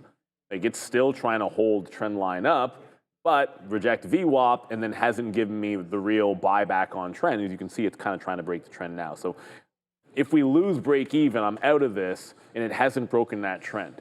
Still like what we're doing here because the market's absolutely booming to the upside. Come on, market, go green. I don't want to look this gift horse in the mouth as the market's breaking out if we can't get to the highs on Amazon. But I'm like 10, 15 cents away from our next offer. Then we'll see how far we can go. It's past that seller at 221.25. I just want to get some out in front of the high and then see how far this can fly. There's a lot of room on the daily chart for Amazon here. Maybe 224 looks good. So if we just trend all day, there'll be other buys. No questions asked. Don't sit on your laurels, take profit, get back in on the bid, and do what you can. Because we got a strong market today, 0.6%. That's nothing. Yeah, no, this market is aggressive to the upside, so definitely got to be wary and watch out for any. Whoa, what's happening? That's that's some aggressive push back down. That's definitely something. Oh boy, I definitely don't know what's going on, but here I am in a SPY position, and I gotta be wary and watch it pretty closely. Someone just slammed into the bid there, so that aggressive strength, everything. Oh boy, yeah, literally everything across the board. So coming in real hot there on these here markets. Let's see if we can get that continuation of sellers coming back in, or does it get absorbed and do we push right back up? I have no idea. I'm being patient. I'm going to wait and watch. Colby, how can she slap? See, how could she slap? I have no idea, but she definitely slapping right now into the bid. 615's held pretty well. We slapped down 30 pennies there on the spider and got bid right back up. So again, don't necessarily want to fight that one for too long, but let's see if that'll come in. No news right now, but I think Adara will definitely have something for us very soon. And here she is. I don't have any news on that slam, but I do have news on Meta, which is really strong right now. I just saw this coming through. Piper Sandler apparently raised its price target on the stock today from 650 to 808. They maintained their overweight rating, and META certainly trading higher. Lows of around 724 in the day right now, trading near 735. Again, if I see anything for that market move, I'll let you guys know. But as of right now, I have not seen anything even remotely close. Back to you. Yeah, okay. It's one of those things where, like, if you're watching, you have multiple level 2s and multiple stocks up in that moment. Like, I would have seen pretty much everything that I'm trading, like, lost the bid and saw sells, even crap that doesn't move. So, like, when that happens, like, something's changed. Like, an algo it's not just that the sell order came in. Yeah. It's that the algo, like, dropped the bid a little bit at the same time to figure out what the heck just hit the market. And when that reaction happens, the first thing I did was I remembered 221.25 on Amazon where the seller was before. Is it going to buy back into that price? Answer was a resounding no when it tried to get back above the even. So I just took some out. And it's not big, but it's just a matter of if that was a seed change, I want to trim. The money fills have been underneath the volume weighted average price, so I can back off. And then a similar thing on SMCI, although I missed, I still have my stop underneath break even. So that could have been a bit of a change in the market. The difference with SMCI, though, why I never got into more, is as the market's breaking out, we're still trending back down on SMCI. So yeah, okay, fine, it worked a little bit. The same way NVDA worked a little bit, but NVIDIA is holding higher, SMCI is going lower. So I know where I want to jump. I'm going to jump out just under break even on SMCI, preserve the win, and look at what's going on here with the strength that I can see in NVDA. And probably Yeah, AMD as well. AMD up 2 points today. It's been a good one, 3 for 3, but it's been picking your spots that's allowed it to work here and not just go willy-nilly. You know, on a Friday, that's how it's going to be. Yeah, no, got stopped out of that SPY as well, as that pushes right back up through those highs, making some fresh highs once again. So got to be patient for that one. Nike, though, made a lower high at that 72 halves, pulling back in. Didn't really re-engage on this one, so that's a little bit of a miss on my part.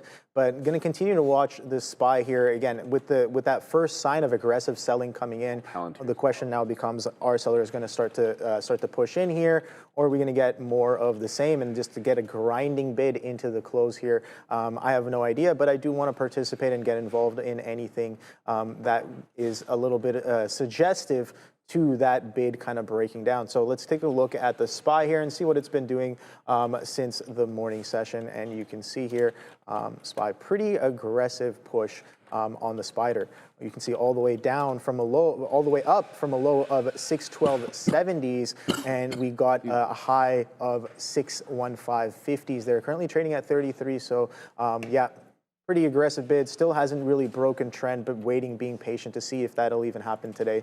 But let me know in the chat what you guys are trading. I'm sure there's a lot of opportunities across the board, and I'm not looking at every single one of them. So again, I think that that's a great thing about being a part of a community, is that, you know, you can kind of look at similar, or have multiple eyes on, even if you're looking at similar things. Sometimes it's very easy to miss some bigger picture stuff or some other in-play stocks that might be happening. Hims is absolutely singing a beautiful tune right now. There is a single red candle on a 3-minute chart, which means that the 15-minute chart is probably the best looking thing you've seen this morning. Wow. It's beautiful. Like I said, and it's real. It looks like it's just a pure gap fill. And you've now filled in the first part of the gap back into that 51, 51 half. I think I said 52, but yeah, sure, 51 to 52, call it. Super strong move. Wish we had sniffed this one. It just wasn't really on my radar. Apologies for that one. We talked about this yesterday, holding the low and catching that first day, yet did not get involved in the second day of the bounce. And it's textbook. Hold the prior high and then let it fly.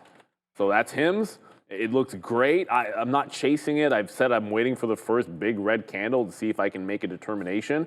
By the way, Amazon, let me draw this properly. If you're going to draw a trend line, Neil, at least try to draw it from the open and not worry about the pre-market BS. So I'm drawing it from the open. Amazon holding this trend. It's moving up a little bit, so the money fill's not underneath the volume weighted average price. Looks like now I'm buying it anyways above VWAP and back into this trend line, which means my stop moves up just a skosh on the 3-minute here underneath 220, like 80 or so. So still trending up on Amazon for now, but the one reload in there. And we got another super chat from Adrian Free, and everyone has these weird names in the chat here. 1, 2, 3, 4. Feels like everyone's name got changed. Yep. We've got, what are our thoughts on SoFi? I love SoFi. There was a conversation this morning in the pre-market. Someone asked me if I thought SoFi would go into the S&P before Robinhood. And I said I wish it were true, but I would not bet money on it. I think Hood's going in. I think SoFi is not near the top of that list. But I love what's going on here in SoFi. I think you're going to I think you have a shot to get to the high at 18. But the report in a month, we talked about this yesterday, John and myself, and multiple times. SoFi has a tendency to sell off regardless of what the earnings are. So you have 1 month until they report, I believe on the 26th of July. And I think you can get to that high, but I'd be looking for like some profit taking. If you haven't taken profit, like if you're looking to take profit, that would make sense in front of the earnings. It's a clean break away from the 17 level here this morning, if that's what you're playing. So there's been some like solid trades, but like Hims and SoFi look really, really good if you manage to pick those up as well. Yeah, so I think I might have I guess fat fingered a trade there. I thought I was short on the SPY there, on that pullback through, and unfortunately I was long, and when I went to go put in my stop, it instantly takes me out. Oh, yeah. And I'm like, what's going on? I thought I put in the right stop, and I go back and check my order list, and it says, oh, you sold the position because you were long, and I was like, oof, gotta be a little bit more aware of that one there. But you know what? I kind of, after that trade was cut, I'm like, all right, well, do I still like the trade? I do like the trade. Do I want to get involved? I do. So I am participating once again in that short. We're getting that little bit of a pullback back through that 22,800 here on the Nasdaq, and I guess 62.25 here on the ES, pulling back first time for this moving average test here on the SPY. And like I said, aggressive bid.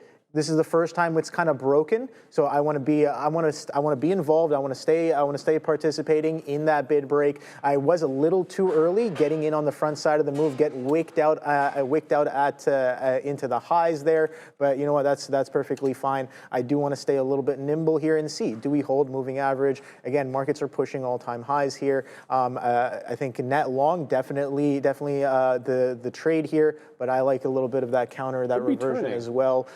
I'm looking for a pullback in. VWAP's all the way down at 614s and some change, currently trading at 614.90s here on the SPY. And Nike taking a little bit of a break here on consolidating on top of this VWAP here, 71.5s currently on Nike. So, oh boy, that one is definitely pushing around pretty decently. Not as aggressive as it was in the morning session just anymore. But yeah, that bid was a very, very aggressive. Again, I got involved a little too aggressively in terms of entries, not as aggressively in terms of position sizing until they actually started to come in here.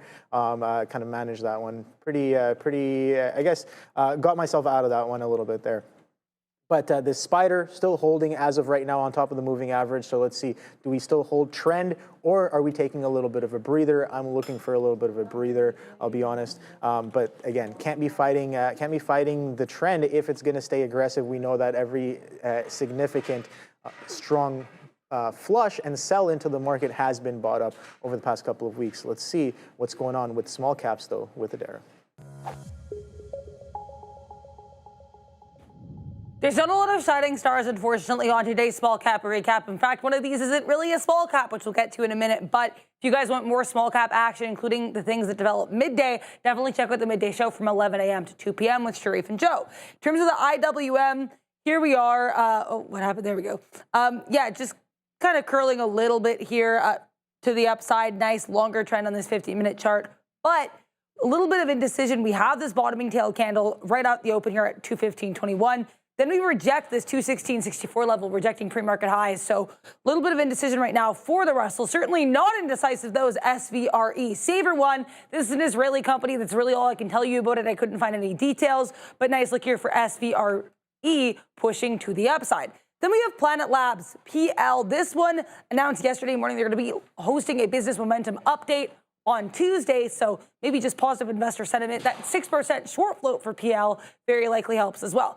Last but not least, this is HIMS. Of course, not technically a small cap, but it is one that retail traders watch pretty heavily. 32% short float and nice push to the upside after a pretty rough week. Back to you. Oh, wow. NVIDIA is about to break 157, everybody. The market is... Oh, boy. Market is strong, everybody. The force is strong with this one. So let's go. I mean, Amazon's maybe not as good, but it's still trying to break toward that high, so we're going to hold on. There's NVIDIA, the 127, as it continues to go. You've got Tesla. Oh, boy. The steal one from Obi. Oh, boy. There it is. Tesla really, this is starting to rinse some people here. This is a squeeze play on Tesla. I guess maybe it's one of those days where Tesla's going to rip some faces off. The breakout, the high is 331 here on yesterday's wick. So that's where like the top break for the gap fill is going to be. As you like to say, Obi, I think you want to take inventory into 331. So the way I want to play that is forget about VWAP for now. I'll take a 330 break. I'll play a dip into the pre-market high and give that to 327, like this bottom here where everything really started to go ham. I want to be a joiner on this Tesla move because it feels like we're getting a Friday squeeze, little Friday Tesla squeeze. I'm for it.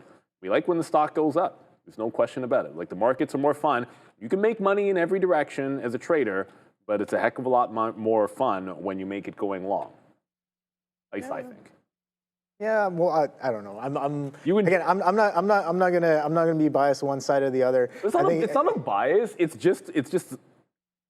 the fact that you feel like you're making money in your personal account or all your buy and hold. It just puts me in a better mood. Yeah, but what if you're swing shorting in your personal account? I don't swing short. I feel like that's a very valid strategy as well. Like, you can swing short for a few months. I'm only talking about me. I don't short, and I short. A lot of people only long in the. I short day trading. I do not short at all. I've never taken a swing short in my life. I mean, there's some great swing shorts that came out of 2021. Right? Think about all the beautiful swing shorts that came out of 2021. Forget about 2021. Some people are still holding those shorts. Yeah, but all the crap that I've said about Mullen on this show and all the crap that we used to say about Sundial, I suppose I could have retired shorting those two stocks. But like I said, I've never swung short. But you gotta dabble in the dark side. How much you want to bet I'm going to pull up Mullen and you could have made money shorting this morning? Did I even look at this stock today? You didn't. I never looked at this stock. Trust me, I never looked at it. But how much money do you just make when you short this stock? So here's what you do. You wake up in the morning, you do your normal stuff, drink some water, brush your teeth, prepare, pay for locates on Mullen, go short, and win. It works. sounds like a plan here. All right, so I think we got something here. So guys, we've got a behind-the-scenes look at Trade the Pool. The dashboard tracks your progress in real time, live stats, profits, and more. You can break down every trade, see your entry, exit, and how it played out on the chart. Check the certificates page for your full summary, achievements, and payouts. In this clip, that's Michael T. He's already earned over $75,000 in total payouts. Trade the Pool gives you the tools and the capital to go further. Ready to level up? Visit tradethepool.com or scan the QR code on the screen. Thank you very much, guys. So SPY coming back in a little bit here. Nasdaq pulling back in a little bit here. I did get a little bit more on that pop back above. So let's see if we can get that follow through. I'm looking for that VWAP potentially to come back in. I had some orders laid out. Okay, so those got filled. I'm like, all right, make sure they're filling me, as I was already sitting there providing that liquidity. And I was talking to Joe a little earlier today, and I think that we may or may not be providing some liquidity tonight with some towers, Neil. So I don't know if you've heard that tower story. I don't know if you guys.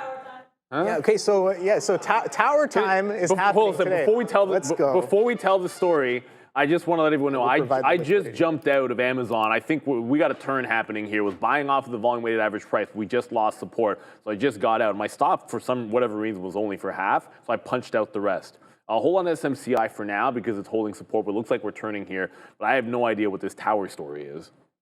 Yeah, no. So again, there's a clip that's going around where again it was late into the night, and there was a few traders. We were at a restaurant nearby, and we had finished the tower, and I was like we need more towers, right? Wasn't that? It's like we need more towers, and I think I was just like all you hear me saying in the back is saying I will provide the liquidity, and I think we got some more towers. So. That's pretty much the tower story there. But yes, Neil, he's raising his hand. Towers of what? Huh? Towers of what? Towers of, we don't know just yet. Okay. Okay. Oh, Margarita Towers. Yeah, okay. Margarita Towers. The viewers don't know what you're talking about. I'm with you guys. I'm like, huh? Towers? Here, guys, if you know, you know. If you know, you know. If you know, you know. Okay. Look, but I do like the adding liquidity. That's a good one. I can't believe I've been trading for over 20 years. You've never used that before? Nobody ever used that. I slammed the table and I was like, I will provide the liquidity. I love that. I can't believe no one ever did that before. Hey, listen, it's the same thing with the markets, right? Sometimes the markets will pay you out for providing liquidity more often than not, right? If you provide a service. In a sense. Yes. So that's the whole point. Exactly. Just back to the market here for a quick little second, if we can. So a few things. The market is pulled back. I'm only in one of my longs. I had Amazon, did work, maybe not as well as NVDA. And SMCI is still holding, although, Neil, SMCI is a New York stock. Oh, God, I hate when I do that, because then I hit enter way too fast, or a Nasdaq stock, I mean. Hit enter way too fast, and I have to wait for it to load back up again. It's still holding the support. This is starting to look a little bit better.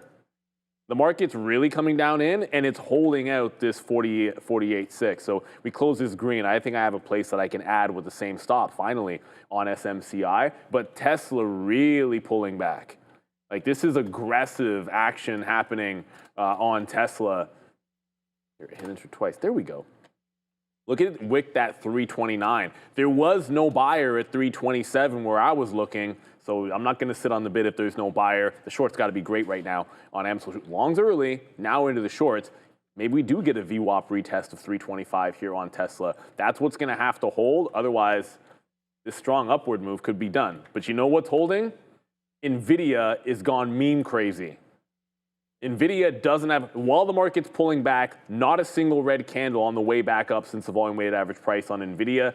That means it's the one here this morning, and you want to ride the wave. Prior high was the 157. We're not too far away from the 157 to try to grab some longs and try to join this trend to set upside. There's your relative strength. It's in NVDA.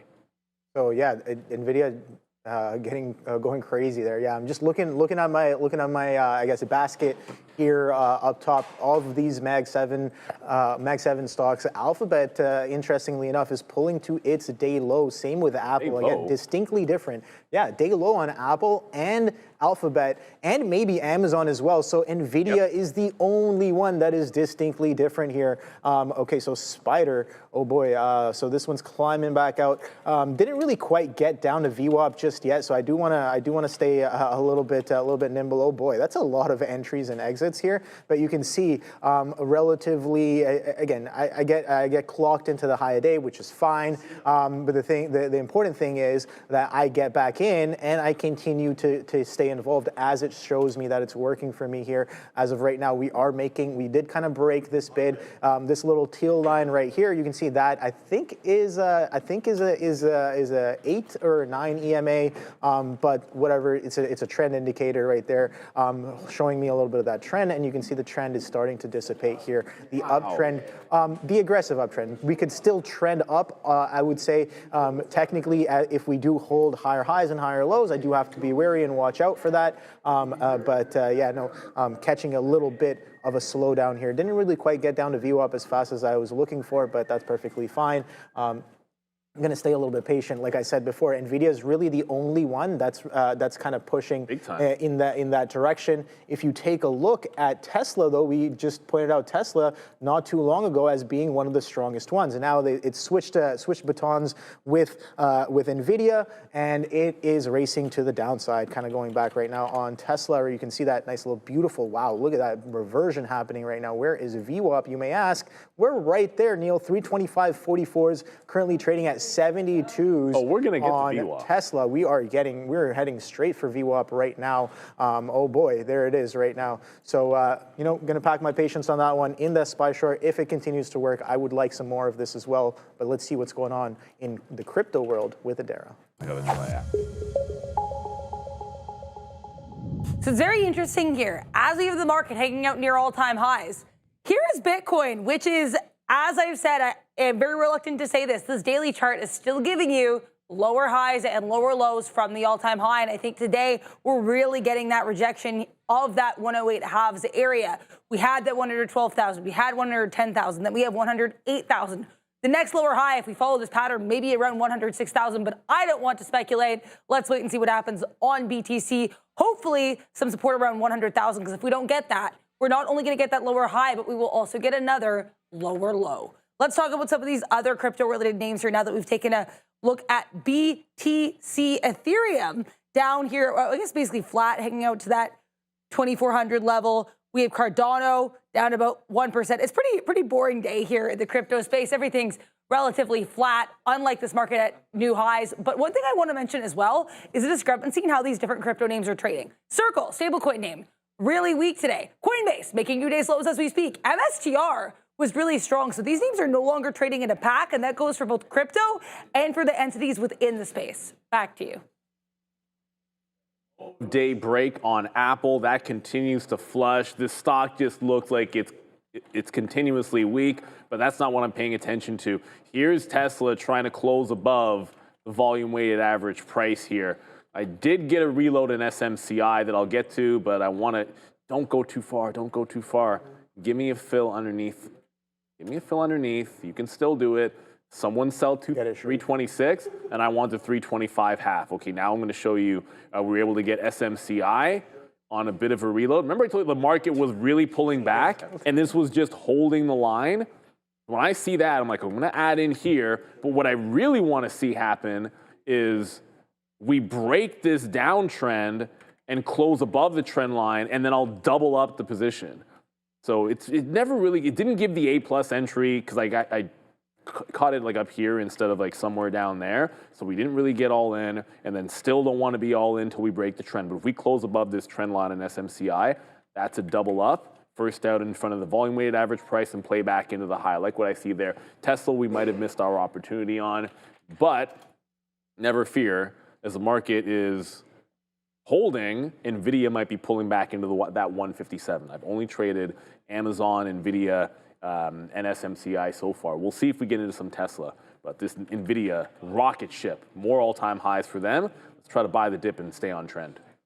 Yeah, I think you have a good point there. So I'm really kind of thinking about the SPY trade right now. Like I really like the short because of what it was doing, and the bid kind of started to dissipate. So I started to get involved. Now, Neil, this is an issue that I guess I'm potentially having a little bit, where I'm like I can see the bid starting to slow down, and I will start to get it engaged. I will start to engage, not with full size right away, but I'm like, this is what I want to see, and I'm getting a little bit, I'm definitely getting better with it, being a little bit more patient, but I still find myself, being a little too early for a lot of these moves, even though it's showing me. Now, I have a bit of I guess, a split mental right now, which I'm going through in my trading, where I'm like, some trades, the backside you're not going to catch because it comes in so fast. Yes. So those trades, does it make sense to dabble into the front side a little bit once you do start seeing that momentum dissipate? Because the probability of you catching the backside may not be as high unless you have orders already laid out. Or I'd say yes, but less risk, maybe? Yeah, less risk. But like here you can see I attempted to try to get short here on SPY. Nike, let's not talk about Nike right now. I was shorted it way too early there. But again, did get enough when it did come in on the right side. But you can see SPY, I was pretty patient to wait for it to start to dissipate, and then got stopped out before getting back in and getting a little involved there. But again, do you think that when it does come in, I should be sizing a lot more aggressively? Again, within risk, but a lot more aggressively relative to what I was doing earlier, because at that point, I do think the expected value is much higher. When the move is coming in and you're like, okay, this is here, it's here now, this is what I was looking for. I might have spent a little bit earlier, but this is it right now. I should be putting on more. I don't know what your opinion is. I don't disagree. It's one of those where I'd probably want to think about it more before adding anything to what you're saying, because I think you've got it right. You have to find a different entry strategy in that particular situation. And you do want to try something different, and getting in on the other side, maybe with lighter risk, and then finding a different way to add makes sense. I'm just not sure exactly how I'd go about it in that particular spot, because I'm more conservative. I'd just be like, okay, well, if it's not perfect, I'd go somewhere else, and then line it up. That's more how I roll. But what you can also do, shout out to eSignal, everybody, is, well, maybe you can find an indicator out there that might gives you an edge on the front side or the back side of a trade. And you can do so at eSignal with the first month free. Still, the first month is free. Back test, forward test your strategies. You can directly trade through on multiple brokers. It's highly customizable and a very intuitive platform as well. So it's got a wide array of tools. It's entitlement based, meaning you can pay for what you need and nothing more, nothing less. And if it works for you, hey, it was free to try.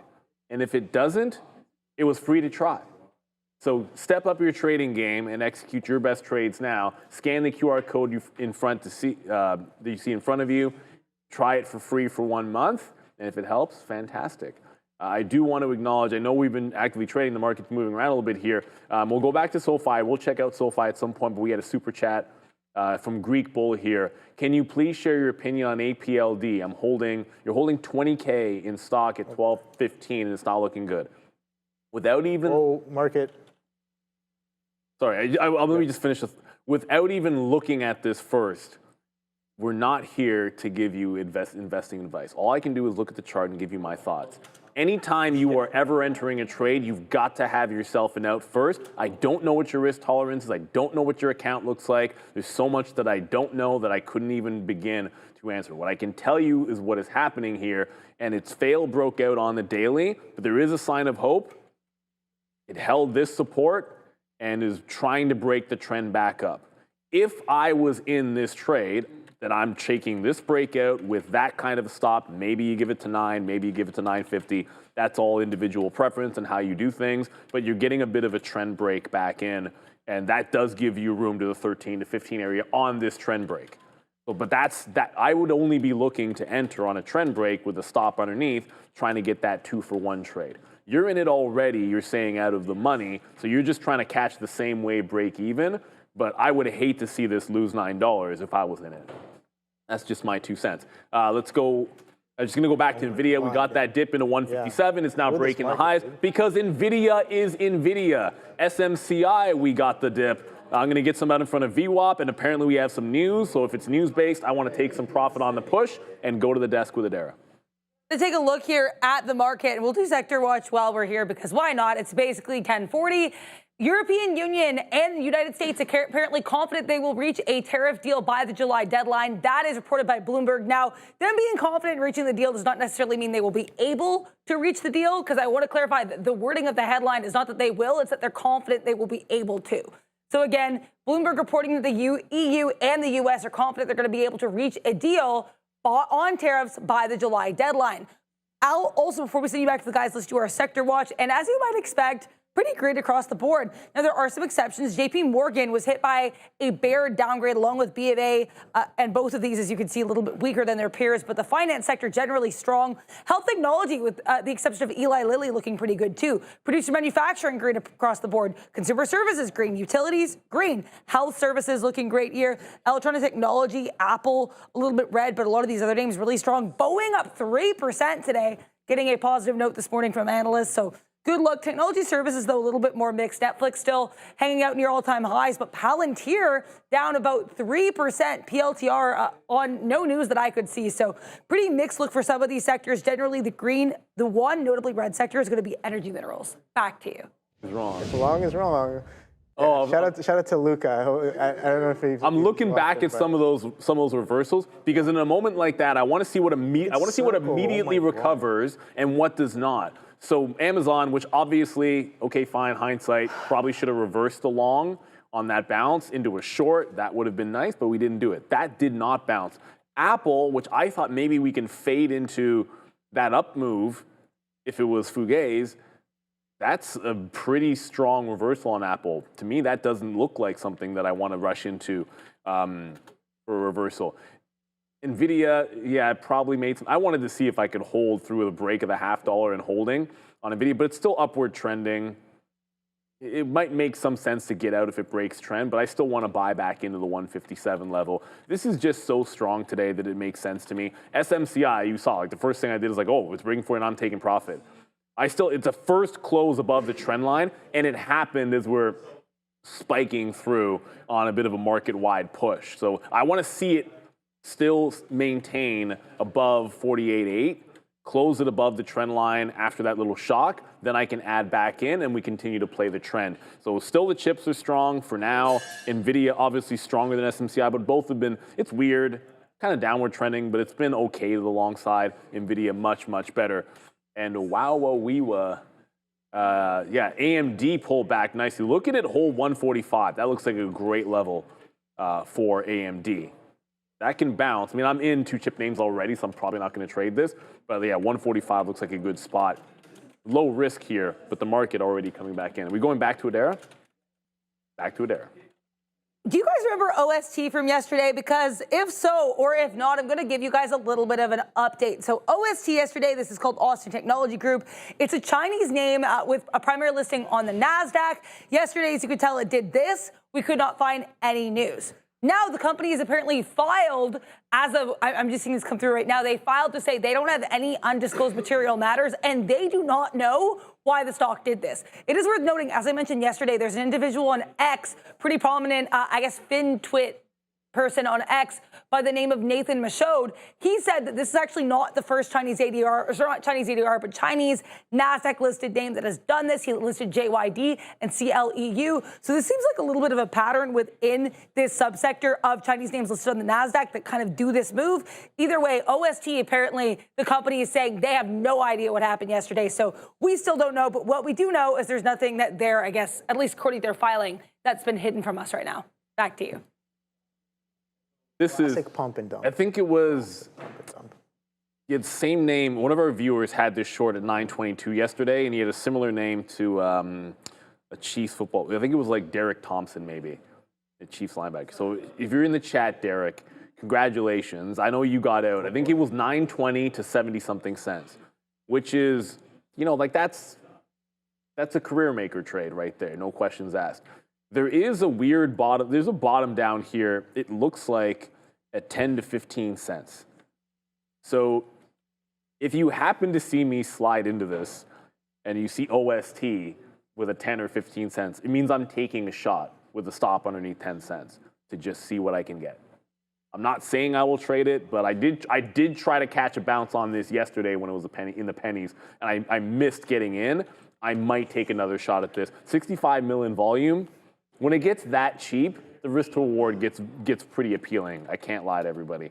So I'm still trying to get some more NVIDIA off the 157 as that continues to climb. Looks pretty strong. Yeah, it was Derek Thompson. Although you didn't have the 2664 on your name like before. Oops. But yeah, that's sort of the thing. Like and trust me, like see this? He's going gambling. At that kind of a level as a day trade, it is one of those like little prayer shots. But I will say this, when I started out in 2003 as a day trader, I made my first bones as a penny stock trader. That's what I did for my first profitable year. I traded penny stocks, and that's where I made my base. So when I see opportunities like that, that was one of the things I would do, is you'd find something, it's cratered, it's the risk to reward. I should be on OST while I'm talking about this, sorry guys. When it's cratered and done something extreme, when it finds a mini base, you get these risk to reward shots where it's clear as day 2-to-1 risk to reward, clear as day 5-to-1 risk to reward, and you just take them, and you only need to win 1 out of 3 to get a big one. So when I see that happen, that's where my mind goes, not riding the short. So good luck, everyone out there. Be careful when trading things like this. It's obviously going to be a bit of a halt risk for sure. I mean, that goes without saying. It's a halt risk, everybody. Yeah, that's absolutely crazy. That kind of stuff reminds me of just the level of manipulation that can happen in the markets, and you definitely have to try to be on the right side of that move as best as possible. Oh boy, there's the video. So Fabian found it. I don't know if we can hear it, but if you guys can, in the back, I'm yelling out, "I will provide liquidity." Wait, you gotta play it again from the beginning. I will provide some liquidity. Yes. Thank you, Fabian, for pulling that up. Yeah. It might be a little loud, but liquidity was definitely provided that night. Let's be sure of that, and hopefully we're gonna have Notorious Dinkelberg saying that's Obi's starter drink. Yes, sir. I have to say it because I'll be the dad in the room. Drink responsibly, everybody. Yeah. I'll be the dad in the room. You gotta have, look, man. You gotta watch that guy over there. That's the guy we gotta worry about. Is Joe? It's Joe. What do you mean? Listen. Okay, Joe. Now I know, Joe. Now I'm watching you, Joe. Now I'm watching you because I didn't think Joe would be the one. Obi, we know about Obi. What do you know about? I didn't know. Oh, come Obi. Oh, they don't know. They don't know about it. Obi, look, Obi is a very calm, reserved, logical trader in mentality. He's very down to earth. He doesn't get phased. But Obi knows how to have fun. Of course. Okay. I'm just throwing it out there. Sometimes it's that quiet dude. Work hard. You guys know. Play harder. That's always been the case. But yeah, work hard, play harder. That's what I like to go with. But yeah, no. Rivian millionaire. Oh boy. All right, let's calm down. Let's get back to these markets here. Okay. I'm trying to freak some of these markets here but the SPY pushing to the upside. It's consolidating. It's holding. That thing was crazy. I was talking to Neil. I was like, I covered my short. You can see the short from 615s all the way down to 614 halves. I was looking for VWAP. That didn't really come in. And we got that sustained bid, and you can see me aggressively covering back to back to back to back. And then I'm just like, I was even debating. I'm like, maybe I should look to flip long if we're going to continue. And Neil even was like, okay, it's probably a good idea to get with trend. And I'm like, yeah, I should probably get long on this. And then boom, that wind up that I was observing, I'm like, this price is really winding up to push a direction. If we're holding up a higher low, which direction might it be? I don't know, but the probabilities definitely were there for a bit of a push higher. And we got that unwind on that news that came into the market, boom, to the upside. Printed some fresh highs, but holding and consolidating near the highs. So you know what? I don't necessarily want to get short on that one just yet, as it is. I think that's, again, when you're flagging in the upper quartile like that, near those highs, again, I think probabilities for printing some fresh prices might be a little bit higher. But I did get involved in this circle, which made a full trip back down to 200. So 200 holding as of right now. 198, I think 198.22 is the day low. Let's see if 200 holds. I have been borrowing shares on Circle pretty much every day. Haven't necessarily been involved too crazily. Again, there's something specific that I'm looking for, and sometimes I keep missing it because it's happening in the pre-market, and I'm just like, well, damn, I'm not really getting that trade. I don't necessarily want to chase it coming into the open, but coming into the open on Circle today was absolutely beautiful as sellers just hit the bid back to back, and now we're consolidating or kind of slowing down on top of 200. Let's see if we get a little bit of a bounce. But again, very heavy name. Again, one of the best IPOs I've ever seen, to say the least. But again, anything that goes up must come down. There's only 2 or 3 that stand out as good as, like, for a day one trade. A My few career things stand out, but like in terms of in terms of the actual multi-day move, nothing stands in its way. Yeah. The day one, a couple of things were as good. But you had to go really, really back far in the future. Facebook. Speaking of, Facebook. Oh, you got me. What? You Fabian, that was good. Not everyone nice. Not everyone realized like just how dumb I looked just now, but so I'm just. You look back at the screen there? The thing no, I did not. And the thing that I was looking at when you were talking about the IPOs, now no, I can't get fooled that easily. It was CoreWeave, as I quickly changed the subject to something else. Look, why are you even talking about spiders, yo? I'm trying to talk about CoreWeave in a trade, and you have to bring up spiders. Because it says weave, so I'm like weaving a web. I don't know. It's unnecessary. We don't need to talk about spiders. I'm trading the SPY. So you're in Circle to the long side, but I'm actually looking for a short opportunity in CoreWeave. Okay. It's got a very clean trend on CoreWeave, higher highs, higher lows. But I look at the dumps that happened in this stock yesterday. Like, look at when it would lose the bid, it would really lose the bid. So I want this breaking trend, and I'm going to take this breakdown underneath 162 on CoreWeave if and when it does happen. I do believe that we are going to be going to Adara, as I heard in my ear. Are we? Yes? Maybe? Yes. Oh, sorry, I just noticed a spider on the screen. Time to do money talks. We're going to take a look at the US dollar, and this is the weekly chart. As you can tell, certainly not great. I do want to talk about a couple things. So in terms of the PCE numbers, generally for May, they were actually in line. It's the core where we have an issue because both core prints a little bit hotter than expected. Core month-over-month PCE, 0.2% versus 0.1% expected. Core PCE year-over-year for May coming in at 2.7% versus 2.6% expected. So again, the core numbers being harder than expected is interesting. We're going to have to wait and see how this impacts any Fed opinions or decisions going forward. We also had the University of Michigan Consumer Sentiment print, a little bit better than expected, but not something the market really seemed to care about. We're already just in a really bullish and excited mindset, I think, for this market right now. Now, I want to mention another headline that will have implications for the market and potentially also for the U.S. dollar. Talked about it earlier, but we do have Bloomberg reporting that the EU and the U.S. are confident that they can reach a tariff deal by the July deadline. So again, not that they have things in place, but they're confident they'll be able to reach the deal. We're going to have to see how this comes into fruition. But either way, we know that we're going to have to wait. This Fed the Fed cutting rates in July could actually be really significant. Once again, yesterday, the One Big Beautiful event, Donald Trump had some comments for Jerome Powell saying, and I quote, "We need to fight this guy," and that a person at the Fed needs to lower rates. We have so many Fed speakers saying they want to wait until September. Only 2 have said they like July cuts. So we're going to have to wait and see what happens. But either way, lots to digest today in terms of the economy and the U.S. dollar. Make sure you like and you subscribe as we send you back to the guys.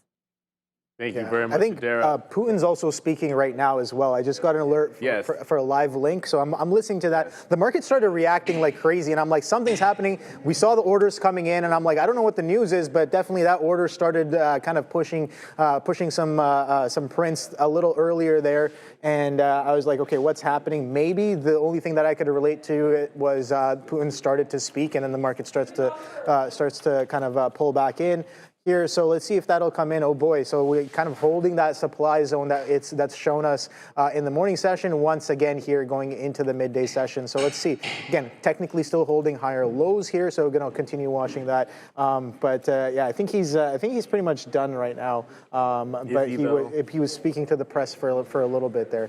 Was that his statement? He just comes out, gives a 30-second statement, and he's gone. I don't know what that one was, but we shall see and continue to look at these markets here. Circle looking like it's probably going to stop me out. That's okay. I'll let that one kind of work itself out and see if that comes into fruition. But let me know in the chat what you guys are trading today. Again, lots of shake and bakes with this market. I don't know if you guys saw in the chat earlier. I was like, I feel like that SpongeBob caveman meme where he's just like, you know, he's in his caveman garb and he's just like looking around like, like what's going on? That's how I feel sometimes with some of this crazy volatility that's coming into the market here. But yeah, I'll pull up the GIF for you guys. But I don't know some crazy volatility. But there was an opportunity there, I think, because as the Nasdaq bounced off the volume, weighted average price, like that's what you're looking to see. Bottoming tails still holding VWAP on trend, at least for now. Like I said, at least for now. I'm looking over, someone said, hey, SMCI is holding. It is, SMCI is holding, but it's not going. Like, you buy the dip into 157 on NVIDIA, and it immediately bounces, and we get a nice bottoming tail candle, but SMCI is still just going sideways. So I'm in both, but you know, one's been distinctly better than the other on SMCI versus on NVIDIA versus SMCI. VWAP Tesla is a short. I just saw someone said. Daniel saying hit up Tesla. I had a quick in and out on Tesla as we were just talking about the front end, back end, and all that kind of stuff, and I caught it on the wrong end. I think. Well, I mean, whatever. That probably doesn't sound good, but I just jumped in and out flat because it was like a rule break for myself. Like I wasn't getting it after it bounced. And so I was like immediately in and out flat. So I'm exactly flat on Tesla. It looks a little better now. I might try to get it off VWAP, but I do like these chip names. And certainly NVIDIA looks very, very strong here. Zero Gravity Zen is mentioning that Palantir is getting closer and closer to 136. We only have 4 minutes left, and we're going to throw you guys to the midday. But I said 136 for Palantir. And you're breaking 137 now. So this would be the push. We talk about being patient. If something is trending, like if you want to go long and it's trending down, don't compromise on price. Get the price that you like because it's trending to the downside. So you should get the price that you want. And for me, that's going to be down at the 136 level. I should be short Apple, and I know it. But yeah, I just never found my way into Apple. Yeah, that Apple short's coming in. Like it's really coming. I talked myself out of this. It happens, everybody. I talked myself out of the Apple short. That breakdown on Circle came in really aggressively. Again, I get stopped out going into the whole dollar at 198s.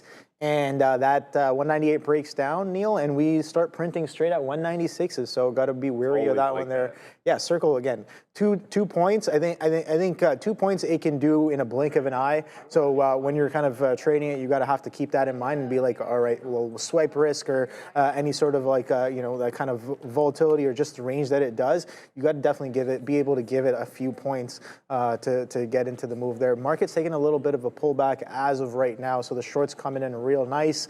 Again, we talk about some of that area maybe on SPY being potential supply, and that supply is coming in as of right now.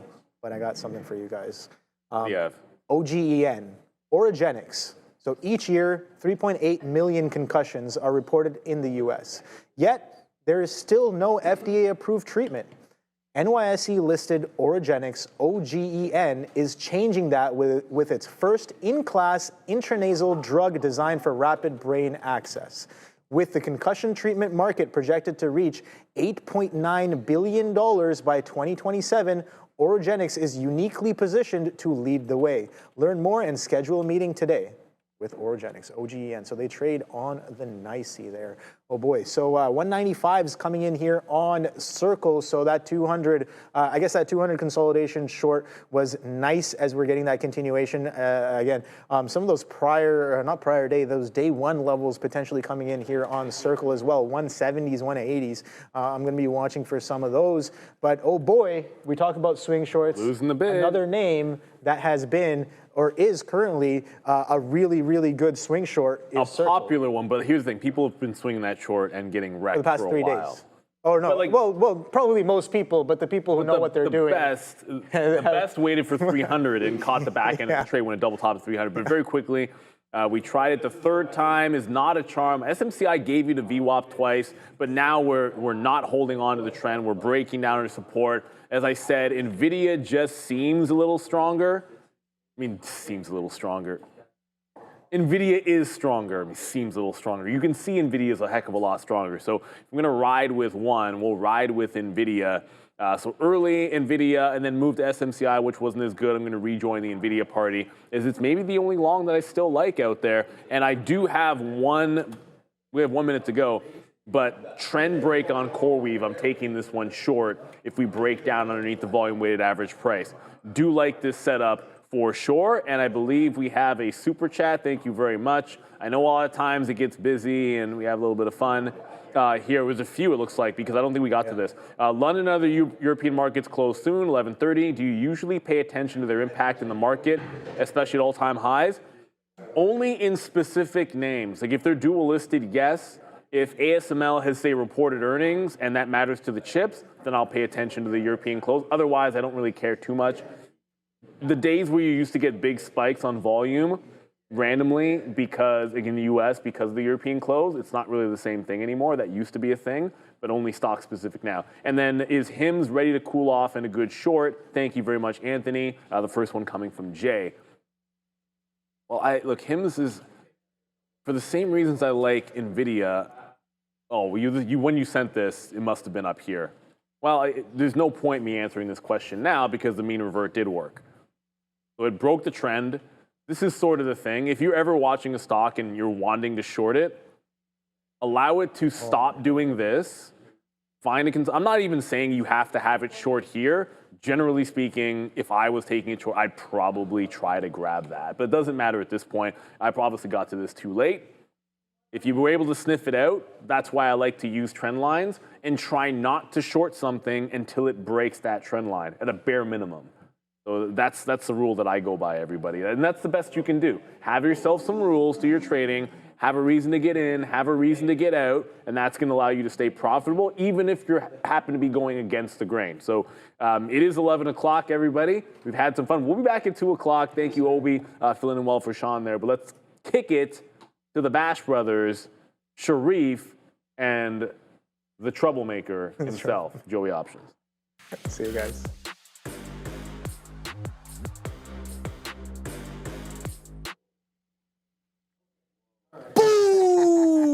Greetings and salutations, beautiful people. Welcome to the Midday Show. That's your boy